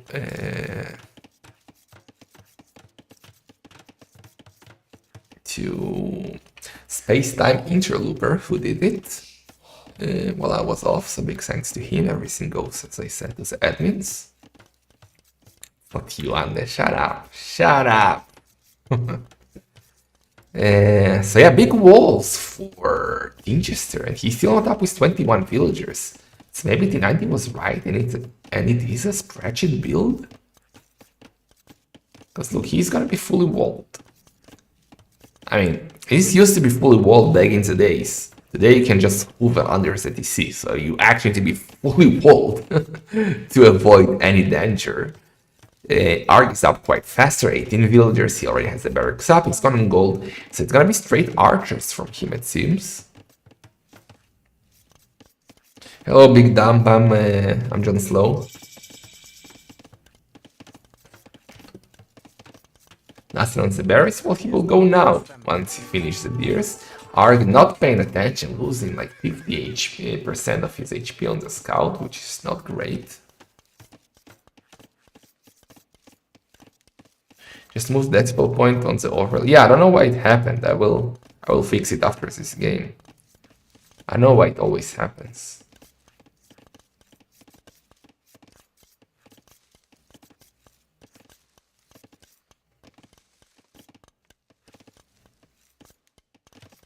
What you like being precise with the decimal point.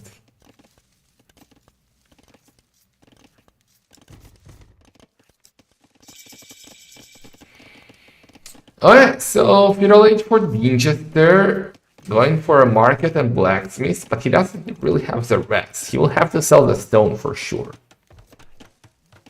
I am a perfectionist. You got me. Look at those tournaments, so high level, sir. So we got archers coming for Arg. Well, he's gonna take Winchester off the berries. Let's see if Winchester can go up here without a lot of delay. Yeah, selling, buying, selling, buying. Needs to drop now 32 gold. He's ready to go and actually sold one more wood, didn't wait for the gold. And he's up with 23 villagers. So, I mean, 35 idle seconds, not the end of the world. Okay build. The question is, how is it going? Actually, there is no question. The question is how long it will take for Arg to get to Castle Age. Because once Arg gets to Castle Age, Hunts are actually one of the better civs in my eyes to deal with monks. Their archers are absolutely perfect against that, especially if you can get devotion. So let's see. He should realize what's happening and try and aim for lots of wood income now and Castle Age. No skirms.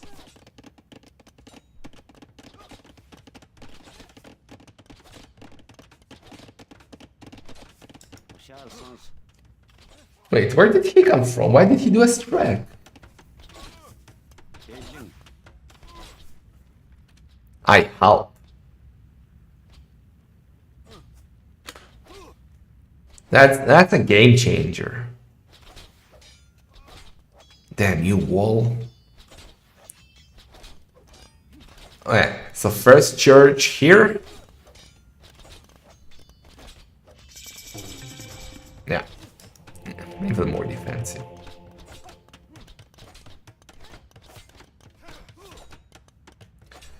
Okay, so first we'll get a warrior priest, I guess. Usually the warrior priest to go and pick up the relics fast. But with all those archers, maybe it's better to actually do a monk first. Yeah, he's doing a monk. Because the monk will be able to scare the archers away, the warrior priest won't. He gets one relic for free. He now needs to keep on pushing, like churches. I think maybe they're not discussed enough. But I kind of feel like it's a very underrated building. It's a perfect building for pushing. Like you basically monk rush / tower rush together at the same time. And it's so strong. So it's just perfect for sudden death. But he needs to hurry up because he's taking his time again. Making siege workshop at home, not going forward. But he can't go forward. That's the issue with the archer play by Arg. So by the time he gets siege and gets forward, Arg will be in Castle Age already. I can see him. Hey, he actually added a stable. I was gonna say I can see him adding more ranges and going for Cav archers, but he's actually going for light Cav, and I'm not sure how I feel about that. I would prefer Cav archers here. A mix of both would be, I mean, ideal of course, but if you have to choose one, I would prefer Cav archers.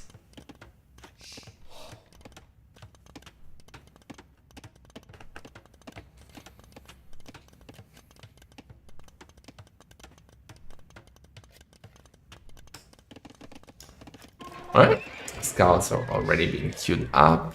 Blacksmith upgrades, we got 9, we got Force Glory double with X. Now this church will defend the relics. It will be 4 relics for Dessaster, which is quite nice. Archers trying to snipe without success. Dessaster paying attention. And yes, 4 relics, that's great. Next church should be in this area. Actually going for a second stable, and that's exactly the church I was talking about. Could have been a bit more forward, but Strek is there, waiting on the guard. I am the militia. Now that's a big mistake. That's a big mistake, guys. I discussed it many times during the streams. If you're going light cav against the monk rush, you do not do bloodlines, because bloodlines is a nerf to you against monks. It does not help you kill the monks, and if a light cav gets converted, it's harder to kill because you have to kill it now. So he basically nerfed himself now. I absolutely love the gate here by Dessaster securing the monks, and he will get all the 3 relics. So that's 7 relics for Dessaster, which is huge. Another Siege Workshop. Siege Workshop up for Arc 2, which again might be a mistake, because you don't want to go Siege against monks unless you have big advantage. Because like, what is he gonna do? Mangonel? But come on, like I don't think he has redemption yet, but he should easily get it with 7 relics. Hey, my belly is not huge, okay? I did how many? 50 sit-ups today, dude, in the gym. So like, I'm working on my belly. 4 scorpions, ram, 7 monks, another church. We have 9 light cav, 6 archer, 1 mangonel. And if you already go siege in this scenario by arc, go for rams and not for mangonels. Okay, he should send monks out. Good catch here, actually, by arc, killing all the scorpions. Wow, that's expensive. That's good, and I actually hope he wins. He's getting redemption now. Well, I hope he wins, because I want game number 5. This is a very good set, and I want more of it. Only issue might be that if it goes for game number 5, we might not have time for Bloodless Rex, because in 1 hour, a clown dog, it's on the clock, she has to walk. So we'll see. Barracks coming up now, Monastery for Arc. He definitely needed Monastery earlier to get Devotion, I forgot to mention that. Getting a Forging now, and here I said, that's what I said, the Redemption. Mangonels are silly, you need Rams, Rams, Rams. Stop doing more Mangonels! Warrior Priest? I don't know if Warrior Priest would help here. I think monks are fine. It all depends on the micro. Oh, Insta! Insta! Insta!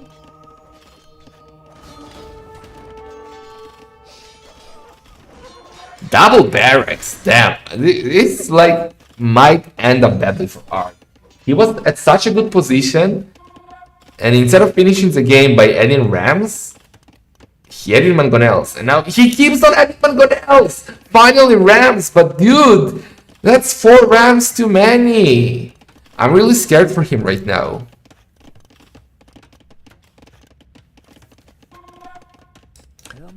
Six monks, pikeman upgrade incoming. That's an issue. That's an issue. Once you get the pikeman mass, light cav won't be enough. You need like bazillion of light cav. Ark needed cav archers here. I really love the architecture here by Dessaster. Securing his monks behind walls, getting closer to the TC. Remember, it's sudden death. The whole goal is to kill the TC. Shalom, sincere delight. And now Dessaster can go and convert buildings. Exactly, convert the siege workshop, convert the stables. Ark will try to push now. Trying to go around. Will he go? He doesn't know what to do. That's a lot of pikemen. I think he's gonna GG out here soon. Siege workshop saved, stable saved, monks getting sniped, but the pikemen are there. How many pikemen do we have? 10 pikemen. Yeah, that's a lot of pikemen, but if he doesn't fight them, it's fine. But we're getting some conversions. Rams converted, and now we can use the rams to kill the TCs. The converted rams. No! I was wrong. Goman gonna out, not rams. Because now, well, I didn't expect to convert the rams, and now the rams could serve against him. He should send some builders to repair the rams, because some of them are low HP. But oh my god, okay, yeah, it's kind of over. I did not see that those conversions happening. And now where is Ark's military? He's now getting Botkin, but he has no crossbows, no cav archers. His light cav are going down. He has no... oh, but the ram is down. Okay, he has a bit more space to breathe now. The pikeman will slowly go down, but the economy advantage is already there. We got 47 villagers for Dessaster versus only 35 from Ark. And also, don't forget, we got 7 relics for Dessaster. Already 2k goals. Look at the rest collected difference. Crazy. I don't really know what Ark can do now. He's forced to fight against Pikeman warrior priest with villagers. He has no military. Score is really confusing, you're right. Like, how does the hell does he have score lead? Is it scouting? Like, no. It's not scouting. Kill death ratio, well, big advantage. Maybe it's probably the kill to death ratio, right? But it's absolutely lying. Score is Watcher. Man, remember when you could charge on the stable and switch to the Scorpion, then it will be insta. That's not happening. We're even getting pikemen armor out of Winchester. 2 mangonels already working on the PC. Ark doesn't really have military. That's a big problem. He's gonna lose a Scorpion now. He has only 3 life caps. That's it. And seems like it's his last game in the tournament.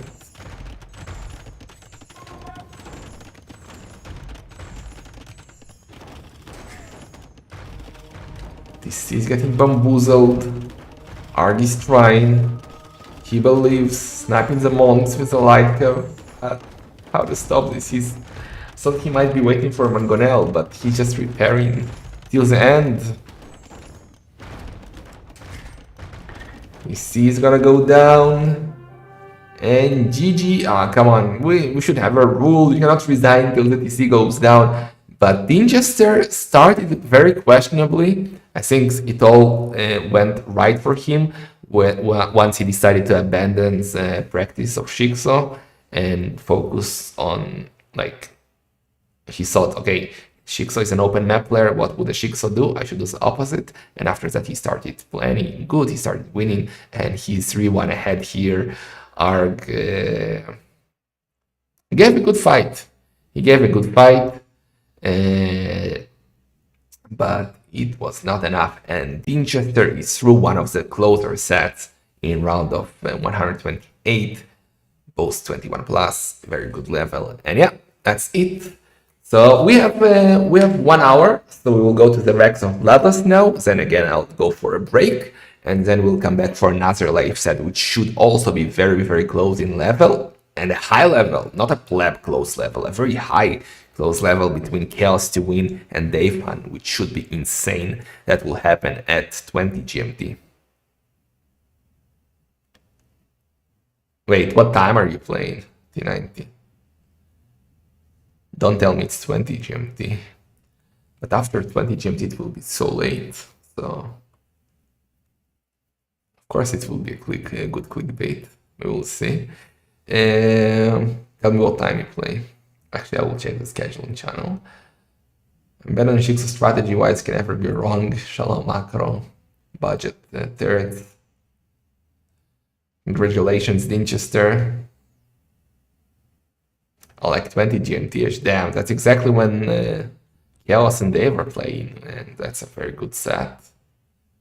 But maybe with saves at 1, because T90 is a good clickbait. Anyway, let's see. We'll figure it out. Let me check something. Thank you, Raznoid Delight, for the draft.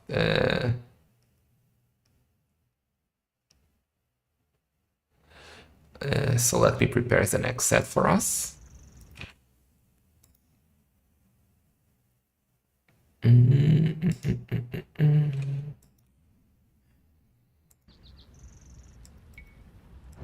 I'll also go and grab something to drink. We'll continue. Now, T90 is facing Bullet. That the Swedish Bullet, from what I remember. Cast Man playing Arena. We have a lot of things to cast. Man playing Arena is not one of them at the moment.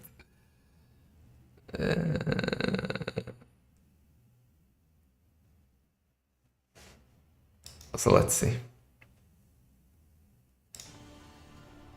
Well, let me quickly get the Rex.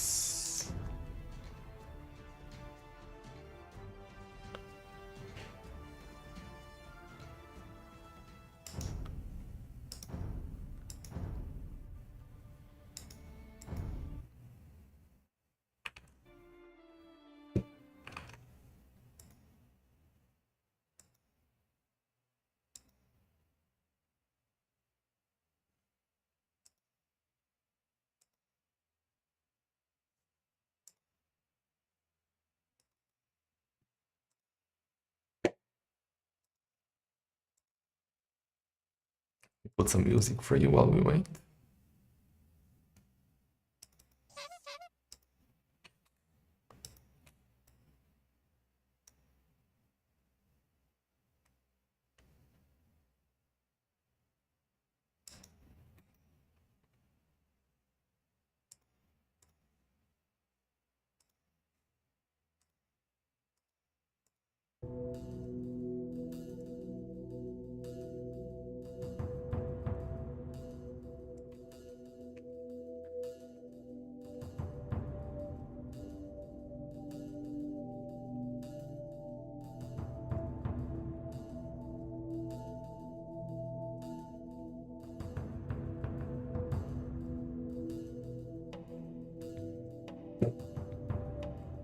Yeah, let me prepare as a draft.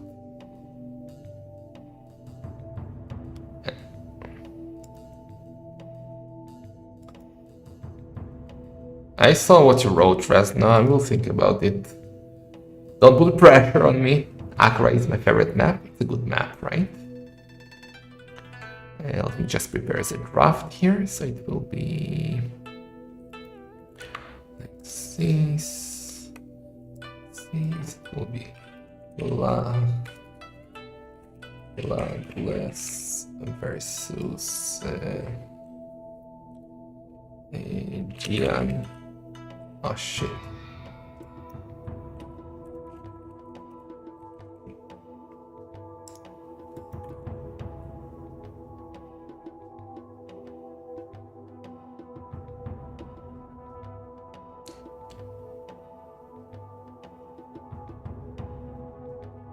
Don't spoilers.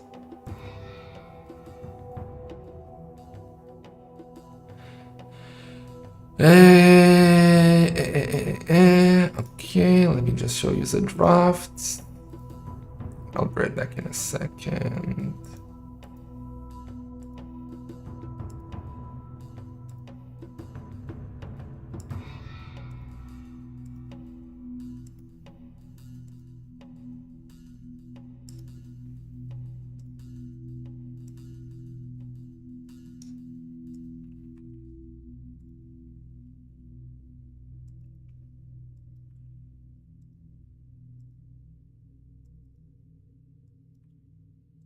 Okay, this is a map draft.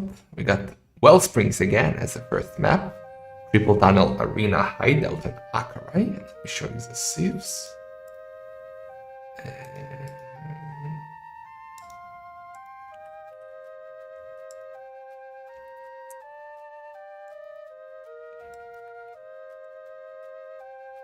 Okay, we got Khmer, Japanese, Koreans, Romans, Britons, Celts, and Spanish sniped for Jian, and Bloodless with Bohemian Stand, Portuguese, Burgundians, Malay, Mongols, Aztecs, Burmese. Damn, those are some crazy sieves for Bloodless. Like Swordsman. Ozona, enfermo jugador de Arabia, el grande hamster, ¿cómo estás? Let me see, why do we have like the decimal point so ugly in the goal? Let me see if I can fix it quickly.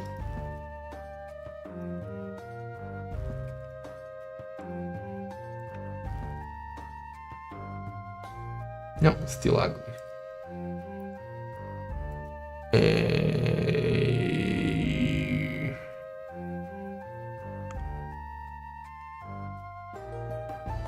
Let me see what I can do about it quickly.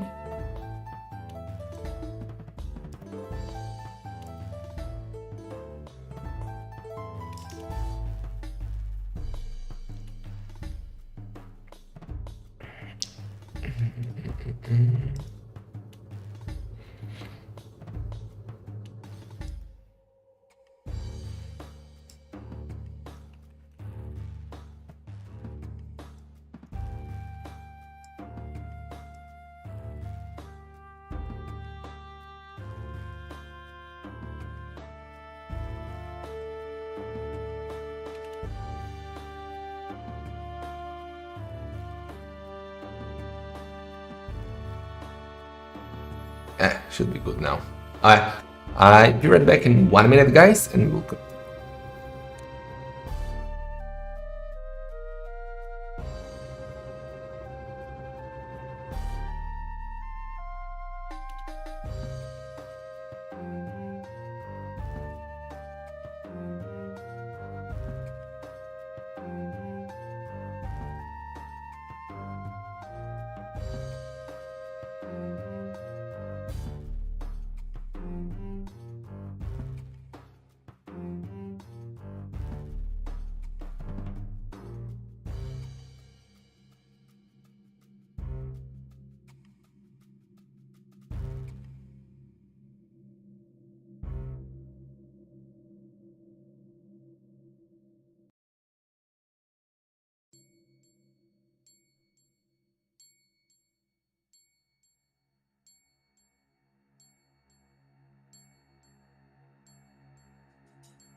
I am back.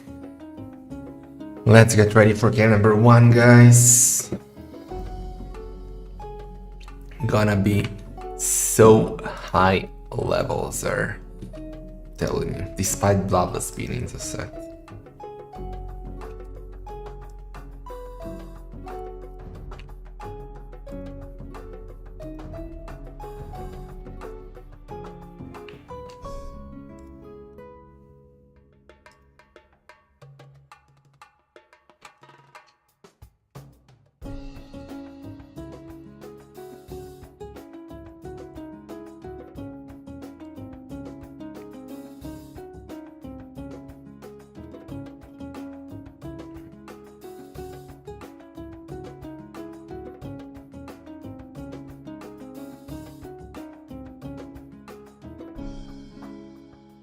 Right.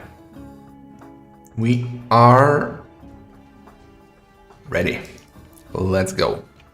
Game number 1 is gonna be Wellsprings. Let me turn off the music and we jump into the game. So,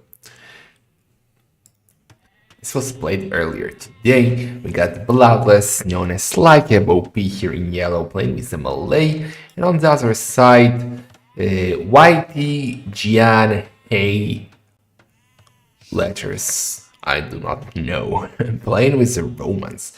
So this guy, I know him from the ledger. He also played in Valhalla, where I first got to know him better. And on the ledger, he was mostly for speaking Turks, if I remember correctly. So interesting to see him play here. I don't know if he knows the map. Bloodless definitely knows the map since he's frequent to the chat here and he saw others do it, so he's instantly milling the aqueduct, the fish here. Crazy fish, 30k food, so it should definitely be the play. And Jian on the other side, he's not going for it yet. We will speed up through feudal age between the games, guys. Sorry, that's because, well, we can, because A, it's Rex, and B, I don't have a lot of time for this set, because I want to be back for the live set later at 20 GMT. So we will see. I don't know how many games there will be, so we cannot take risks of me not finishing it.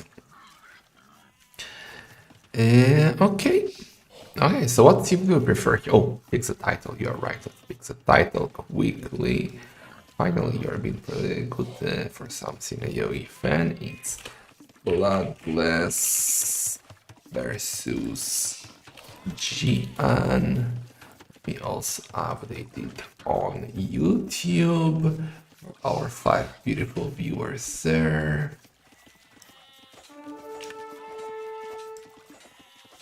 And we got a scout war. Who wins? Like OP wins. I'll fix your butt. It's an aqueduct, so the gimmick here is like follows. If you kill one tile, let's say you kill this one tile of the aqueduct, the whole structure collapses.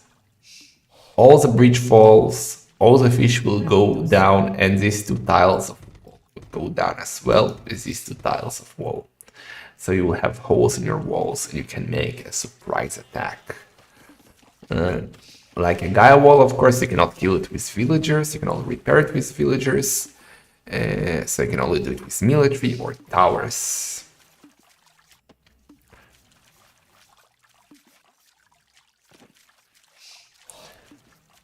Strag, you're late, Strag. We earlier had a Strag in the game. That was not very helpful. Kind of like real Strag. Oh yeah, so Jian is going up very fast, 19 villagers. Going to do what? So he's not on gold, he's doing market and blacksmith. What is he cooking here? On the other side, Bloodless is much slower. too slow, I would say, but he's Malay, so he will catch up. He went up with 5 villagers more. So Jian already on the way to Castle Age, while Bloodless is still 20 seconds away from Feudal Age. And Jian is going on gold. What's his plan?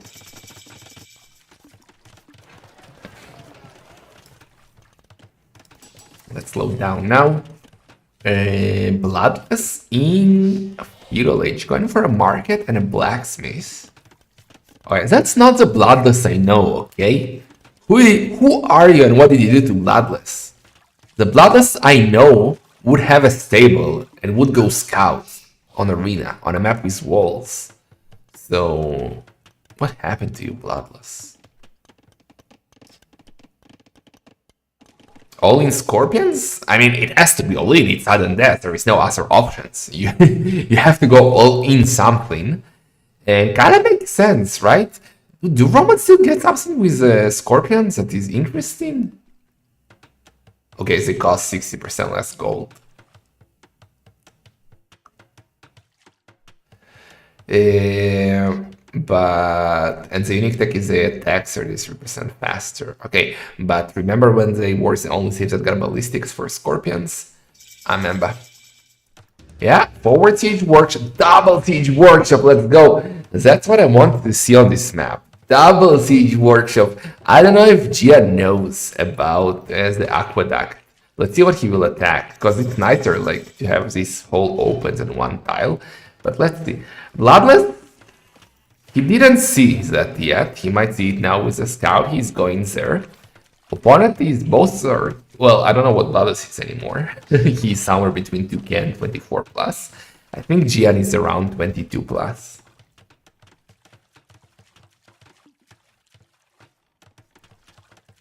He's opening with a Ram and a Mangonel, and Bloodless is like, wait, what?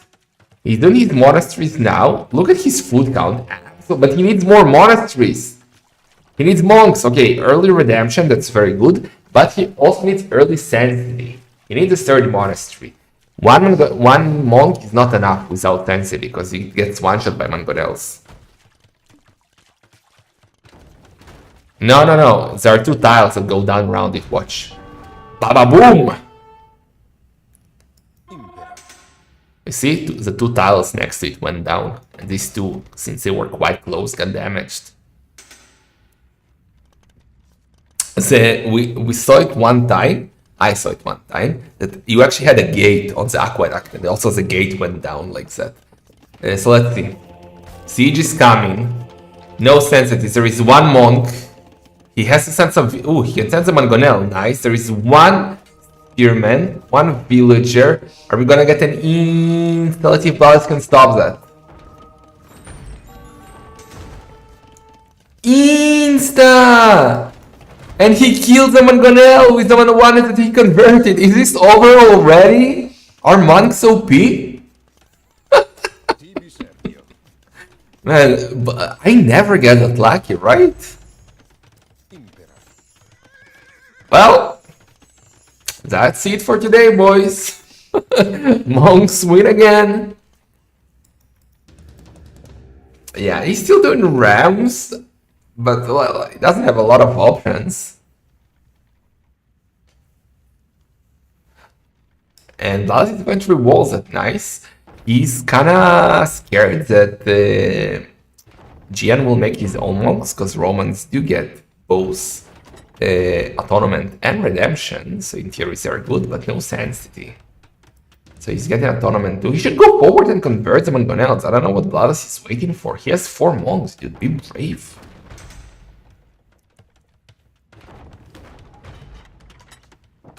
Wow, Buzzy. Wow. Out of a gun. Monk unit feels super OP. Do we need to nerf it? Man, I don't know who Adam is.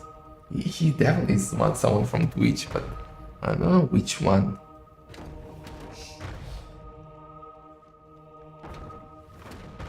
It's not Strack, right? Is that low yellow? And GG's gold.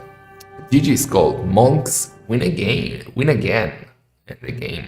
Very well played by Bloodless. Like, the monks were right on time. The insta happened perfectly. And it's 1-0 for the man who is out as a blood. Oh yeah. So, kill death ratio was 2-0. Army high is the same. Rest collected. Way better for Bloodless actually. With way more villagers. And dude, if Bloodless has more APMs than you, you're in trouble. 1-0 for Bloody. Okay. Let's check the draft. It's 1-0 for Bloodless.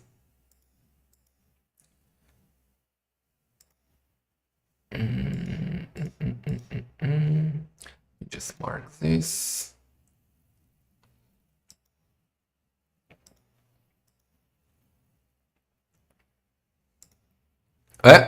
Let's go for game number 2. I knew it was low though. You don't look as pretty as him, Frank. You look like Jesus. Frank, Jesus. Okay, game 2.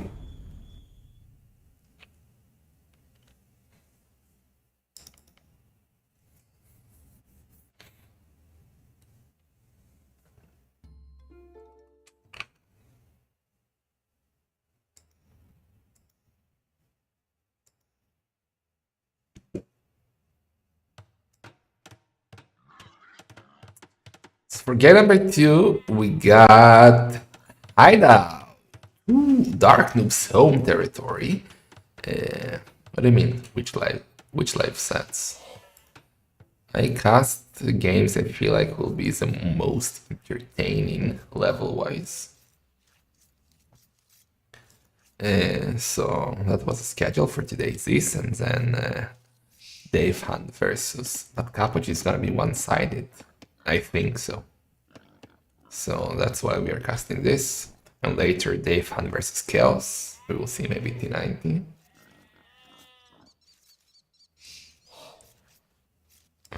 Alright. So Hideout gave us lots of fun games in Sudden Disaster 1. I feel like the arena community kinda doesn't like Hideout. I have the blame on Dark Noob. So we will see. But I feel like it's a really fun sudden death map. You can have lots of crazy strategies, crazy games. We have some very memorable Hideout games from Sudden Disaster 1. So let's see how this will go. So one of the more fun civs for those strategies in Sudden Disaster 1 were indeed the Khmer. While the Burgundians, they are more straightforward. They get good economy, good monks, but you cannot really go for crazy strategies.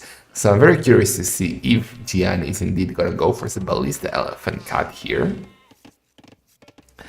We will see.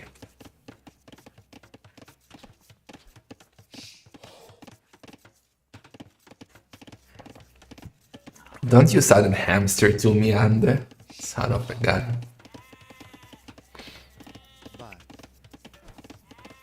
Go ahead.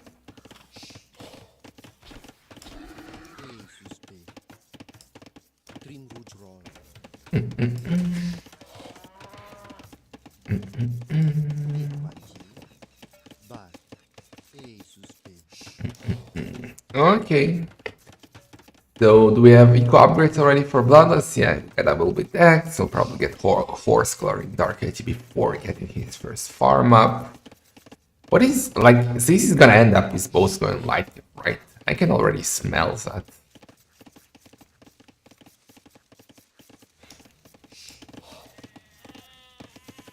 Damn you, Lightcap, give us monks versus ballista elephants.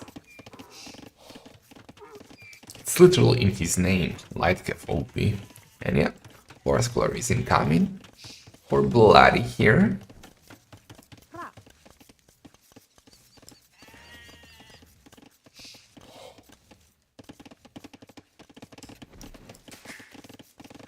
Both are taking their time, not rushing it, so at least it's not gonna be meta arms and towers. And like we see often on the ledger on Hideout. Both will fast castle here. Jian should have it better. I mean, he's going up as one villager more, but he's Khmer, he doesn't need to do buildings in Castle Age. So straight from feudal to castle. And Bloodless on the other side is going on stone. Ooh. Is Bloodless gonna open defensive castle Costiliers? Seems like that, right? Makes no sense to go for stone. I don't see him being brave and going for a forward castle. Has to be a defensive castle.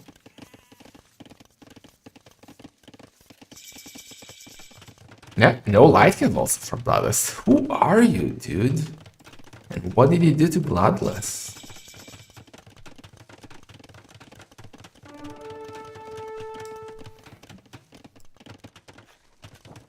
Okay, we will slow down once we get to Castle Age.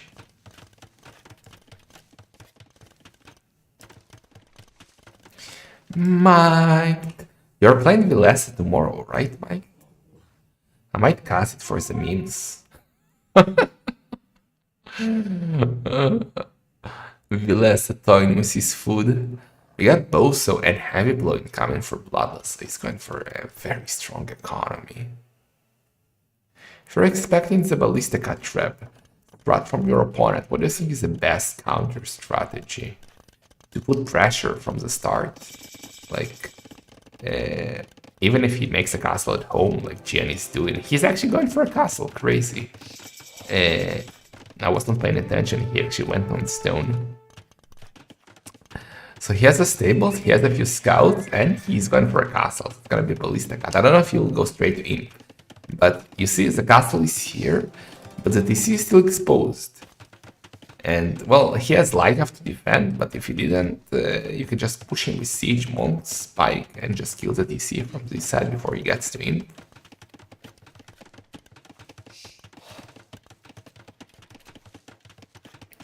Petards? It's possible, but by now, like, everybody should know that if you're facing Khmer, you'll get Ballista Elephant Petards like Viper did in Sudden Disaster 1, right? So... he's going for it. He's going for it. And it's possible. I mean, we saw Bloodless CPM. It's not screaming, I can convert everything in time. Even though he has good Monk Micro. But Petards are coming. Bloodless has a monastery, he has Costiliers. I don't think you realize, Bloodless, like a wise player. I'm not saying Bloodless is not wise. Well, how would we call Bloodless? He has street intelligence, okay? But an actually wise player here, like you would do an outpost here, an outpost here, an outpost here, just in case, right? Just in case. I'm against Khmer, something can happen. So get ready for that. But the Bloodless is not getting ready for that. And more Petards are coming. More Ballista Elephants? No, why is he going forward? I actually love it. Look what he's doing. Okay. He's sending one Ballista along with Knights and Scout to the front to distract. Okay? You cut here, you send Knights inside, you make Bloodless focus. Bloodless has limited APM, okay? You make him focus at one spot, and then at the same time, you take your Petards and you cut a pass and attack him from a second location. Bloodless will be like, what? Boom, no TC. This can be hilarious. I don't know what Bloodless is doing. He has 3 Costiliers. Oh, he's picking up relics, son of a gun.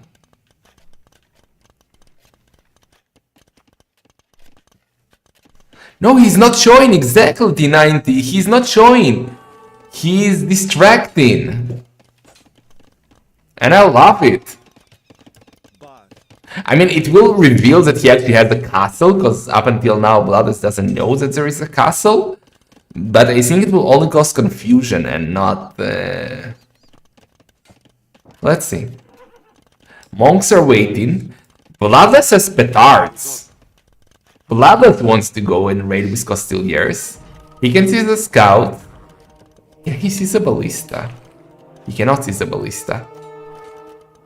Insta! Both converted!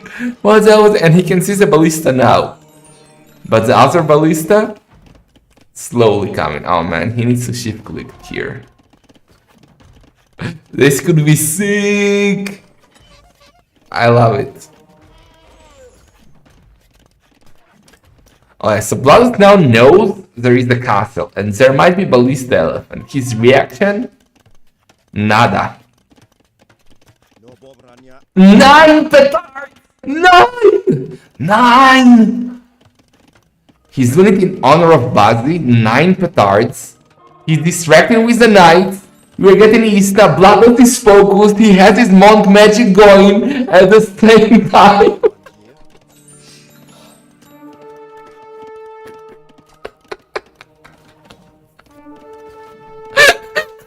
It's a quick gate.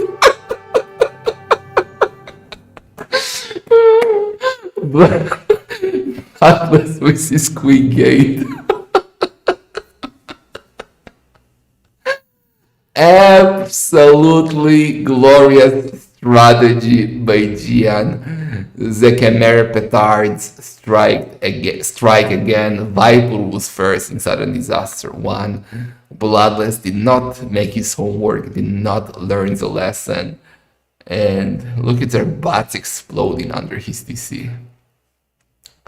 Look at that. This was perfect. And distraction did work. It was so good.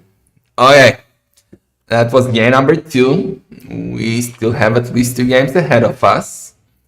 The cool Dessaster. We only have 5 dead units in the game. Well, 6 converted, 2. Economy wise, actually, yeah. No, not actually. Bulgarians should have the lead, right? Despite being against the Khmer. More respect for Bloodless. But Jian with 2 extra villagers. A bit more APM. You can see why his quick wall failed. The quick gate failed. And it's 1-1. Let's update the score and go for game number 3.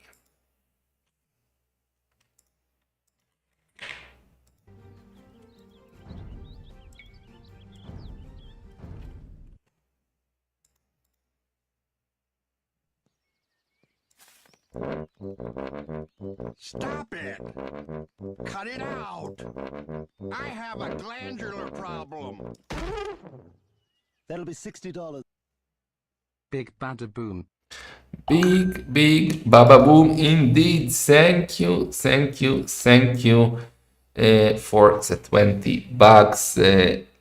How to pronounce that name? Izan. It's easy to pronounce. You delight for the $20. Appreciate that a lot. Taking us to $355. We're quite close to our goal, so thank you very much. And we just update the draft here for me, so I know what's happening. Burgundians losing to the Khmer. Okay, game number 3.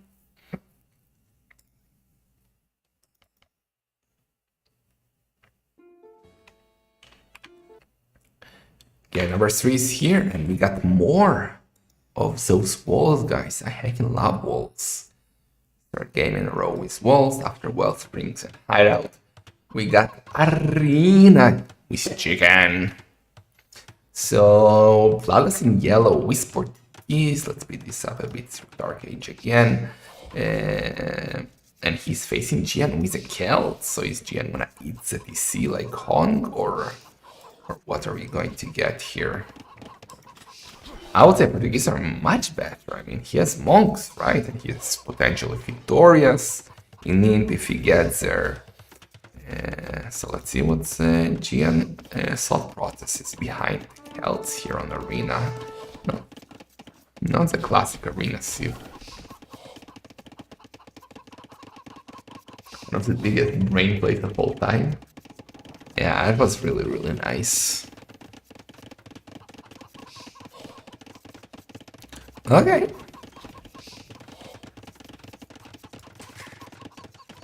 So Jian actually milling the chicken. Okay. Well, oh, come on, Bloodless funneling. Oh.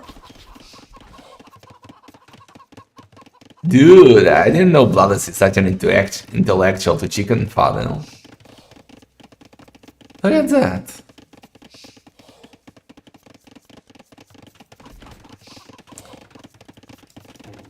What are Kel supposed to do here? Well, I mean, Kel are actually quite decent against Monk Rush. If Bloodless will try to Monks, if you can mass like Boat Raiders, they're actually very good at sniping Monks. I mean, ideally with Heresy, but like Wolves inside Rams, maybe. Not gonna be easy.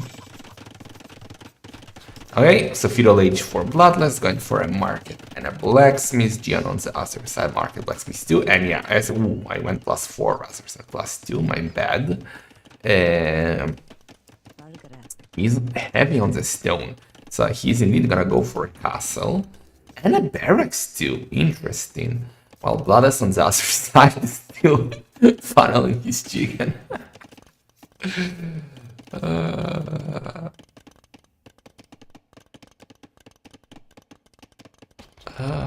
Dude. Champ? This is sudden death, Marv. What imp? What champ? This is 1TC. The only chance we get champ here is if he gets 5 victorious and the game goes long, which I don't see happening.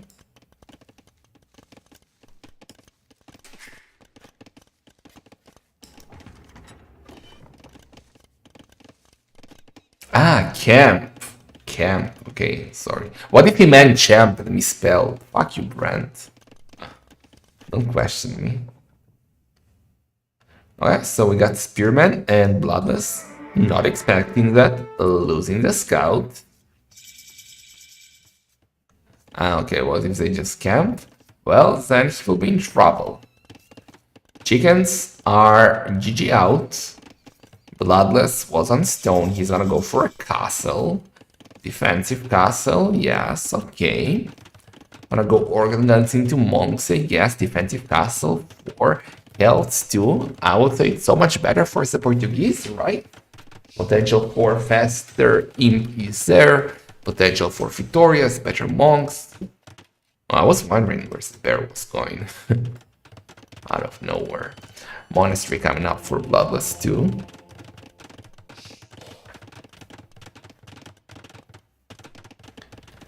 More farms. We'll go heavier on the... What the hell is this mining camp? I hate this mining camp.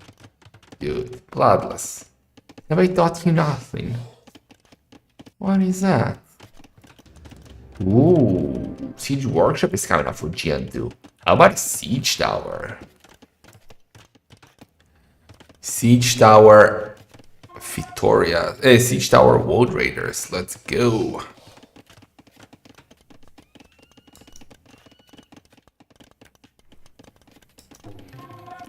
No, it's Rams. It's just Rams. Well, Bloodless is his first monk out. Convert the spear. No conversion, no insta. Organ guns are there too.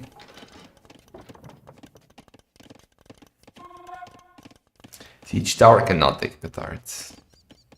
No. Petards cannot garrison in anything, not in Rams, not in Siege Ram, and not in Siege Towers, only in transport ships.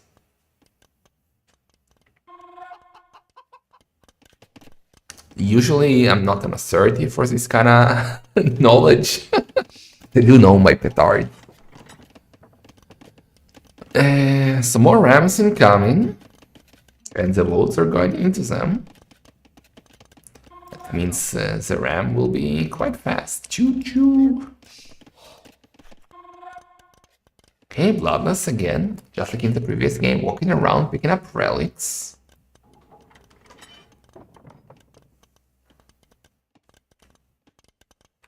Well, actually, Rams, like, versus only monks on their own, Voting rams are absolutely sick. Because you cannot convert the rams from distance, and if you try to convert them from close, the votes come out and wrecked. So yeah.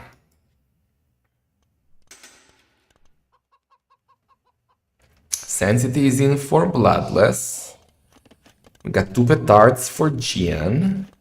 11 votes, no upgrades on them. Both have double attacks and horse color economy wise. We got 1 relic for Bloody. That's gonna be the second. That's the third. And that's a fourth. Bloodless is picking up also relics, which is quite important for him.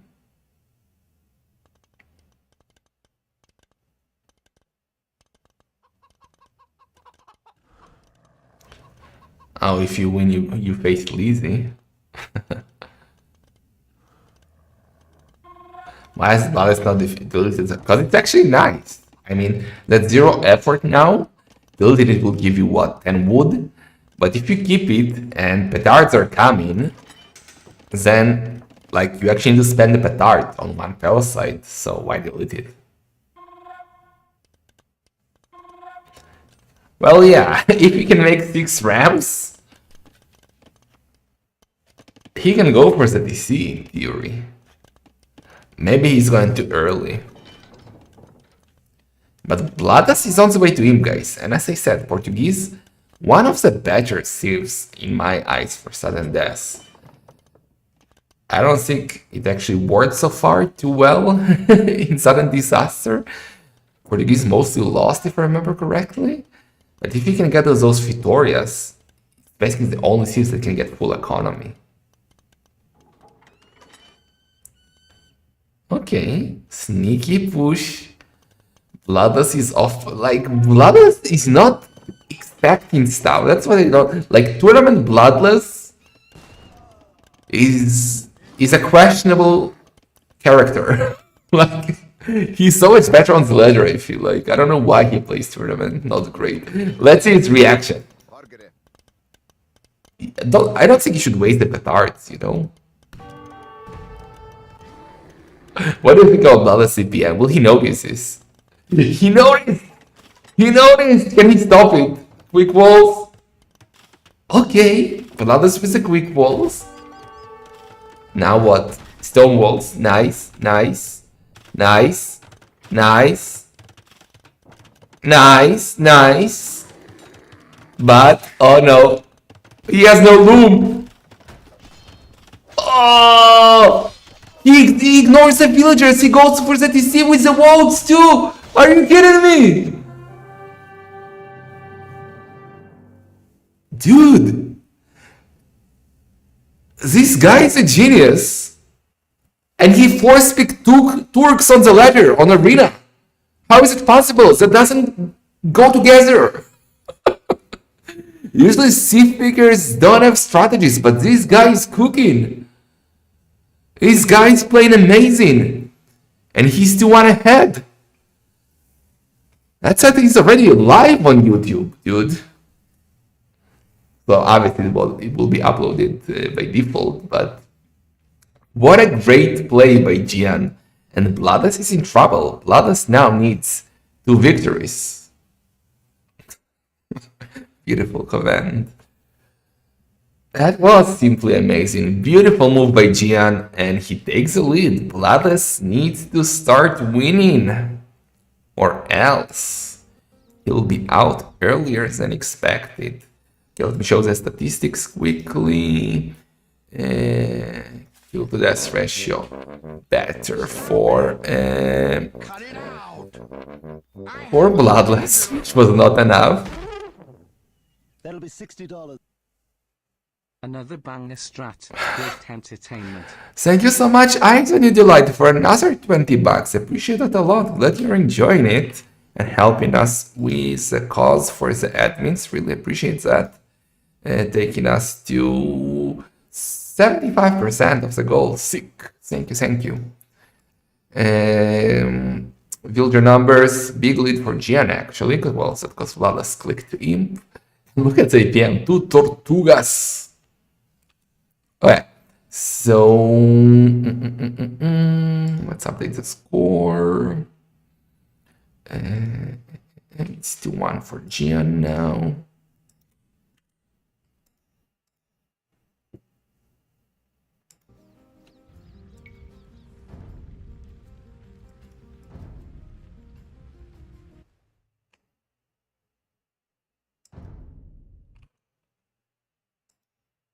Okay.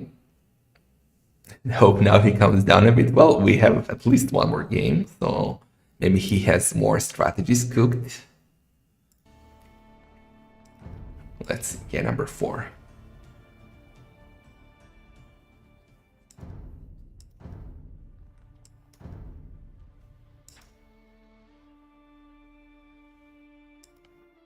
It's gonna be Akarai. Oh boy, that's definitely a map for cooking. I don't know if he did cook something, but that's a perfect map for cooking.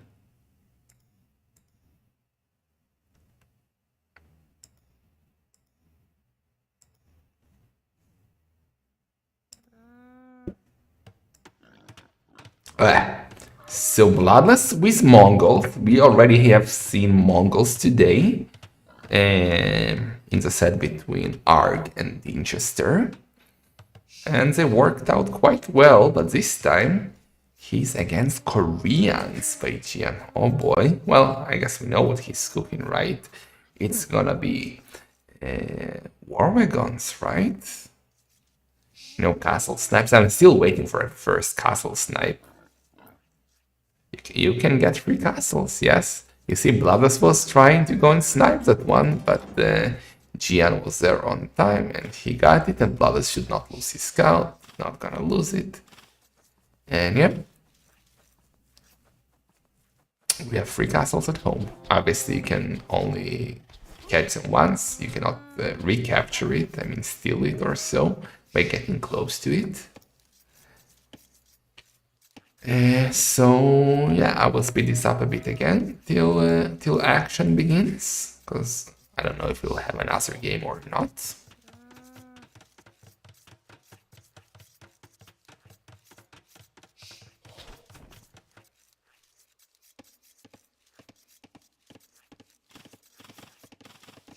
I don't think it will be good though, Matze. I think this is a way, because that would be silly if you could recapture it.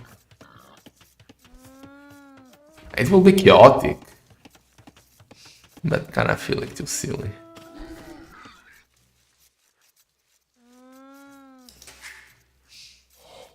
We had that in Iredo Ia, right? Where you could recapture Mil and Yurts. But for Castle, it's a bit extreme. Now for Heaven and Hell, that's actually not a bad idea for if Heaven and Hell 2 will ever happen. Kind of feel like I need a tournament break after Sudden Disaster 2. Kind of feel like we had tournaments non-stop, or I had tournaments non-stop in the last few months, like from Valhalla, which was not that long ago, decided to Heaven and Hell, to we had Survivors of Fuzzy Random, Sudden Disaster. I need a break to play Mega Random on the ladder. So Jian is docking in the north, and Doc is up, and he also docked in the south. Damn, he came prepared. Jian came prepared, and Bloodless did not prepare. Well, maybe he did. Does he know about the Watcher? I mean, he should know it. He watched many games on stream, so he should know the map. Maybe he said, I'm Mongols, I'm just gonna use the Hunt, I don't need Watcher. And he's gone on Stone, oh my god. We have not seen that yet. Is Bloodless gonna drop a 3rd castle and then get banned like Draken Kappa on Jian's DC and use a faster uptime of the Mongols? Look at his food count. Like, he went up with 20 villagers and he already has like food to go up. Just needs to collect the gold. He loomed, right? He didn't loom.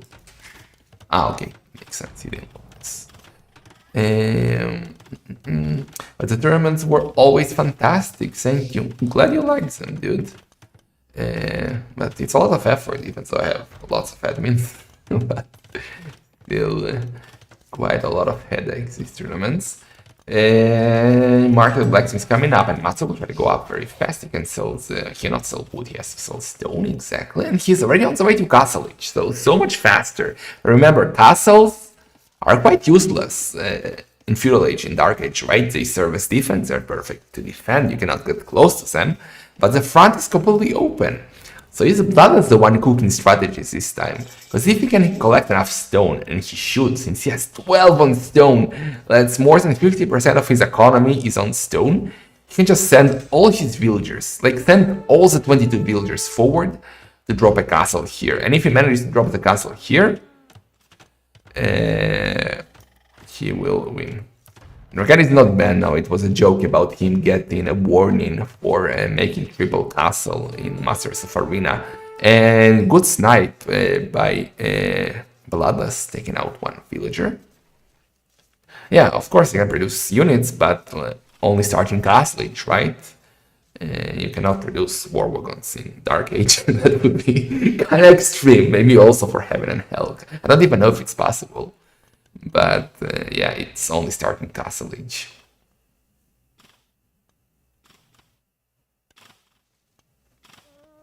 Thank you, Owen.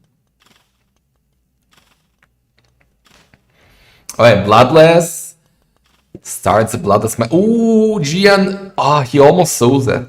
He almost saw that. 11 villagers going forward. Jian will not be ready for that. He's still 1 minute and 50 seconds away from Castle Age. Bloodless is a bit late, he's getting loom now. Jian has no idea what's coming, he can see that he's on stone. That should tell him, dude, why is he on stone? You cannot add dome centers. Ah, he realized what's coming, and Bloodless is bringing the Mangudai to but drop the castle, ah, yes. Oh, this is beautiful. Bloodless with the quick walls, even successful, and the Mangurates are coming, so the villagers have to go back. I don't see how Bloodless can throw this game. What a beautiful set. These guys, wow, finally a set that is played like sudden death and not like your typical hamster event cup. We had some good sets, but this is like pure chaos. Pure clown strategies from minute 1. Absolutely sick. I mean, he can afford 2 petards. He needs to drop some food. But he doesn't need more, right? Castle Age and war wagons are coming. Jian did everything right in theory. He went for some fish. But like, there is nothing he can do. I don't think he should send the petards instantly. He sent. I think that's a mistake. Because if you send 4 petards 1 by 1, at least it can be repaired meanwhile. But if you send them all together, you cannot repair and then it's game over. So I think Bloodless is doing a mistake. Now he realized that. I don't think Jian can do anything. Okay, he's doing petards now. Maybe if Jian can send petards while Bloodless is still attacking, he can somehow do it, but I don't see it happening realistically. How many vills are needed to repair through Castle Fire? I think even 1 is enough, it seems. Maybe 2. When he has no fletching. But yeah, it's not only Castle Fire now, it's gonna be the petard, and GG out. Beautiful series. It's 2-2 and we are going for the decider. What a great strategy by Bloodless. And this guy usually goes like him. You see, Bloodless, you can do other stuff, it works. So Jian's economy was of course much better since he went for the fish. But he was not ready for that castle, much slower to Castle Age. And he GG's out. And we are going for game number 5.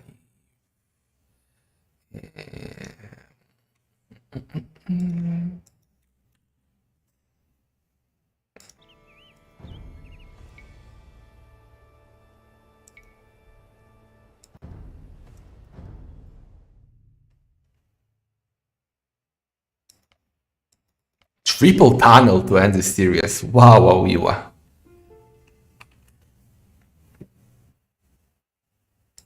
Triple tunnel.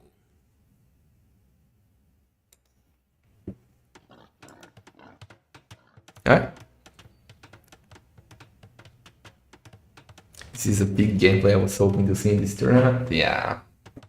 That is really insane serious.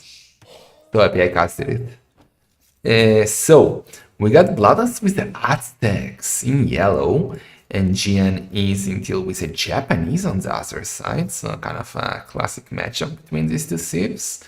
And, well, Bloodless should be going monks, right? I mean, he has crazy monk micro.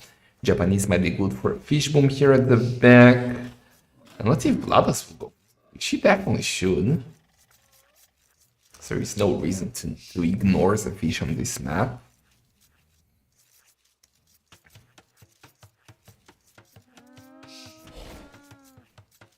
We will again speed this up a bit, guys, because soon I will have to go. But don't worry, I'll be back in exactly 1 hour and 10 minutes for a live set between Chaos to Win and Dave Hunt. Should be very entertaining.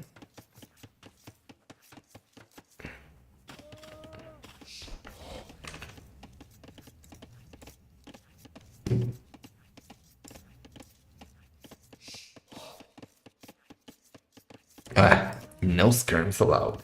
I kind of feel like we will see men at arms. I don't know if Jian is hooking any strategy here or not. But Bloodless will be going monks. Problem is he's gonna be housed. No, not even housed. Chaos to Win is a delight. I met him, I think, twice at least. Absolute delight. Also one of the very nice players to play against in the game, not only in real life. Not a toxic bastard like Dave Hunt. Bloodless didn't go for a dog. Why, Mr. Bloodless? Why no dog? Okay, now he's going for a dog. And quite slower than Jian, who already has 2 fishing ships working.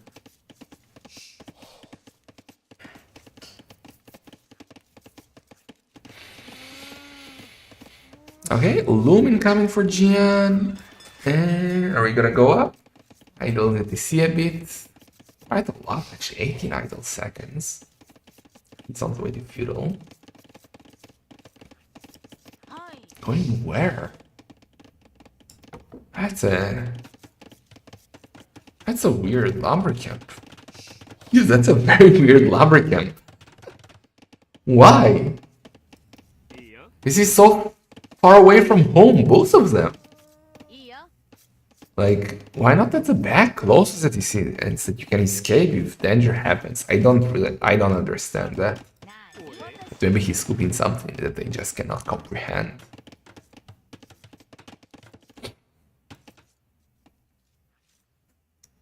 Speed this up a bit again till we get to action.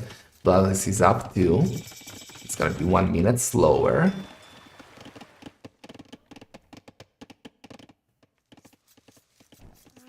Are we just feudal booming, Jian? Yeah, he's just feudal booming. Market, getting double bit tax. Okay. More fishing ship. Bloodless now in feudal age, going for a market and a blacksmith. He'll probably, well, maybe he won't even have to sell stone, you know. Gotta lose eagles though. No, eagle got home. Now we can send the eagle into the TC to heal. Maybe he can even kill the scout, you know? Scout get some PC fire. Can you feed 200 stone to full wall? Yeah, for sure. Okay, so Jian is walled in the south with buildings, in the middle with houses, only open in the north, and both runs away to Castle Age. Bloodless is gonna be like 50 seconds faster. But with a worse economy, 1 villager behind and 4 fishing ship behind, so rest collected. Well, only slightly better for Jian, despite everything. Aztecs are actually not bad with their economy, right? Carry extra resources. You're the worst, right? The fuck? Okay, palisade wall in the north too. Jian wants to feel safe. Bloodless. Only 4 on gold. We need more. We need monks. Monks. Ooh, good point. I didn't notice that fail wall. Jian has 19 villagers on stone. What is he cooking? Oh, that's what he's cooking. That's what he's cooking. Bloodless is not aware. Dude, Bloodless is not aware. And Jian might return a favor. Yeah, Vendetta from game number 4. After Bloodless dropped the castle on his face, Jian said, well, I'm gonna do the same thing. I'm gonna return a favor. And he is standing. Only 8 villagers. That's risky. That's easily deniable. But Bloodless CPM is questionable. Where is the eagle? Oh, far from home. Where is the monk?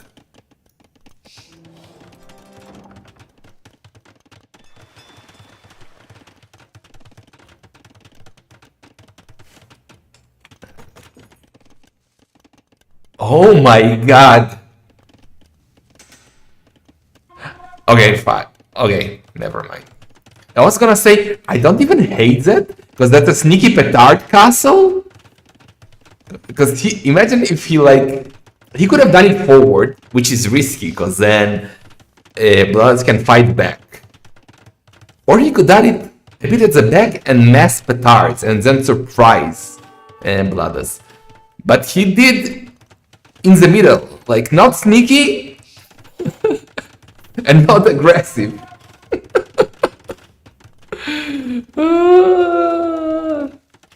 I don't understand that castle.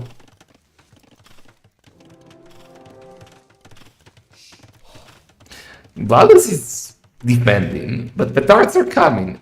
But what is Bloodless doing? He's heavy on stone. He wants a defensive castle? He almost has the stone. He should... Oh my god. He should delete that and make a castle here. Yeah, he can easily break through here. Like 2 petards on the wall and the fence is not ideal. But he canceled the City Workshop actually and doing it at the back here. Gonna snipe the monk? No. Oh my god, I'm scared for what's coming. I'm really scared. This is so good. Bloodless, where's your castle? Do your castle! Yes, yes. Kill the castle with petards now. Kill the castle with the petards. Does he see? He should see. He doesn't see. He doesn't see the castle. Oh my god. He could have bamboozled the castle with the petards. Okay, I mean, I don't hate Bloodless' position.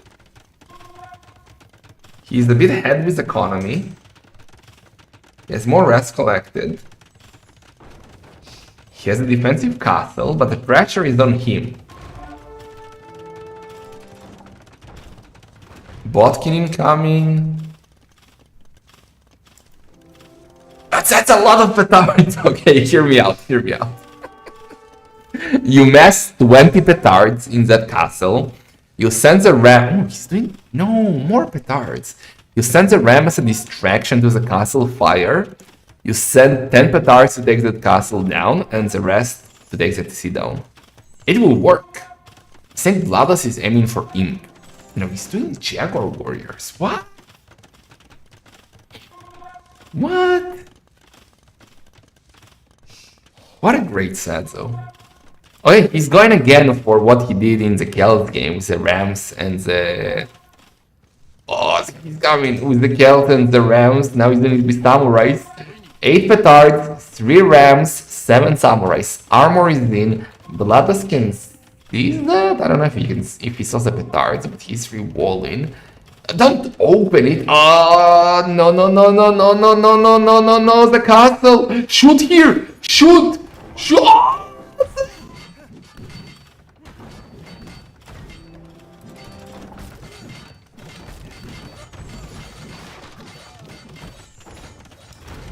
Oh my god.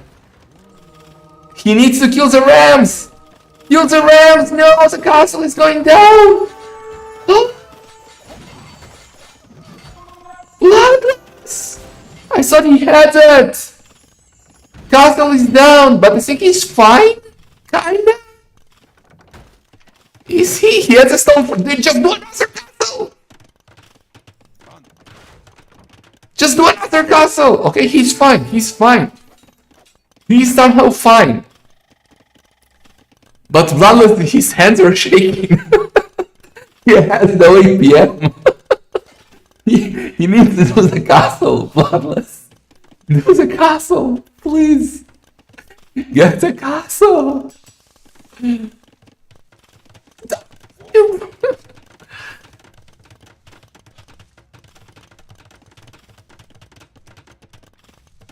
Okay, okay.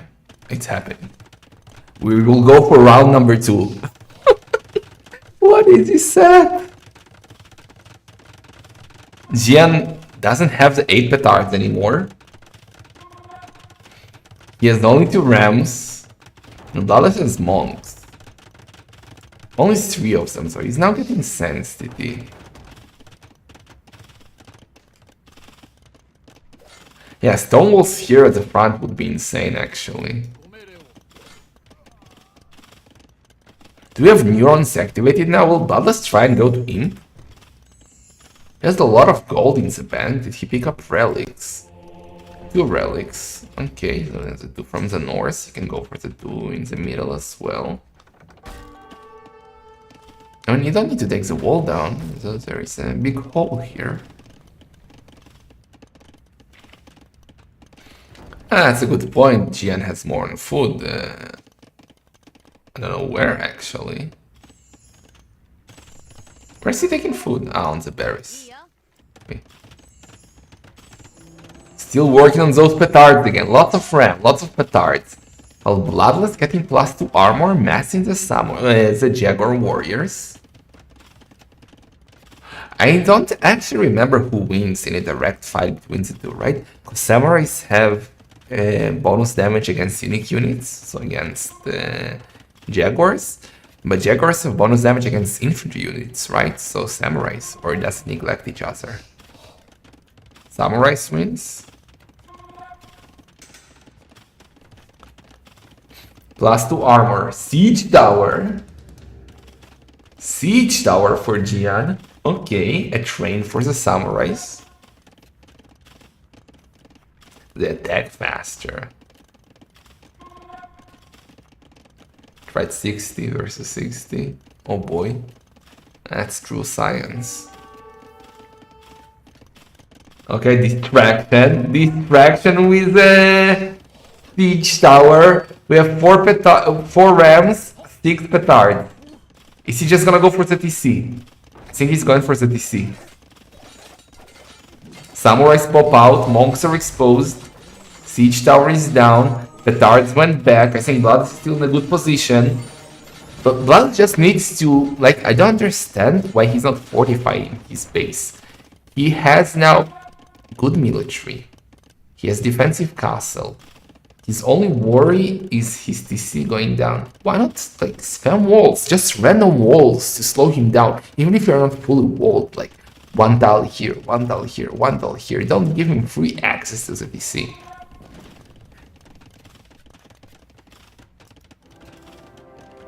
You got now 8 samurai, 8 petards, sorry, and samurais are coming.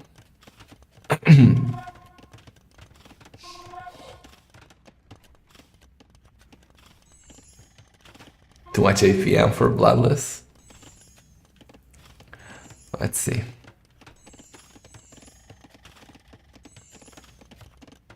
I'm always paying attention. Okay, distraction with the rams. Now send the petards. Send the petards.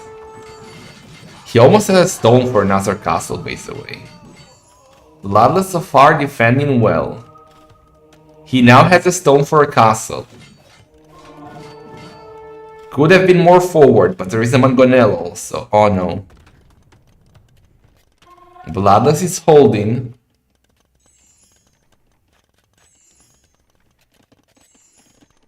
One shot the castle, not happening. Okay, that castle is not gonna get bamboozled yet. Where's the petard? Still in the castle. Mangonel aiming for the villagers, nice. All the ramps are going down. So denied. Raise the score lead for the man without the blood. He just gotta be careful. Remember, it doesn't matter how many units you killed, it doesn't matter how much military you have, it doesn't matter what size your economy is, it only matters if your TC is up or not. And that's why I'm worried about Bloodless, despite the big lead that he has right now. He has more rest collected, he has more villagers, he has more military, he has stronger military. But his TC is very exposed. I like Strax, but another castle. What do we have here? Nothing. What do we have here? Mangonel microphone. Are we gonna get some instas? We have more petards coming. TC still exposed. You might think there is a castle. Bloodless could be going to him. He's getting handcard. Petards are coming. Petards are coming.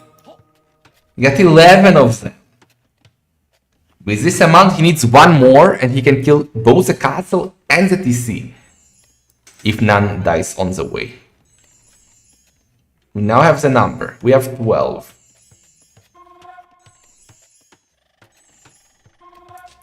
Bloodless, like, either push or go to Imp. But, like, do something. Is it gonna be a distraction again? He's gonna fight the samurais. I don't know where Bloodless is going.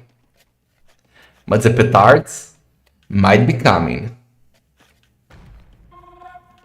Guys. Castle is coming again. The petards are coming. Bloodless is trying to wall. We got 12 of them. He can take the castle down easily. Takes the gate. No, he's going for the TC. He ignores the castle.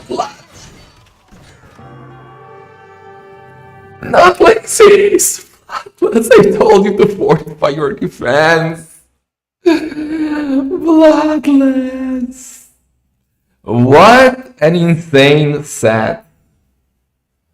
What a beautiful, beautiful set. Best set so far in Sudden Disaster 2? Jian, I thought Thief Pickers are bad with strategies. Jian came prepared, dude. Every game was with Scholar. Like, every game was insane. He understands sudden death, and I absolutely love it. Very well played. Unfortunately, as I said, Bloodless tournament player is not the Bloodless we know. Like, he loses 50 IQ when he plays tournaments. I don't know why. And unfortunately, he's again out very, very early. Too early in my eyes, because I love Bloodless. But Jian is my new favorite for the tournament now. He played so good. Anyway, I am gonna take Cloudog for a walk now, guys. But I'm gonna stop the stream. But I'll be back in 50 minutes for Dave Han versus Chaos. Maybe for a clickbait title, we might change it to T90 versus Bullet. And then cast Dave Han versus Chaos as Rex tomorrow. But I think we'll cast Chaos and Dave. Anyway, see you in 50 minutes. I'm gonna send you 2 Membs the Delight for now.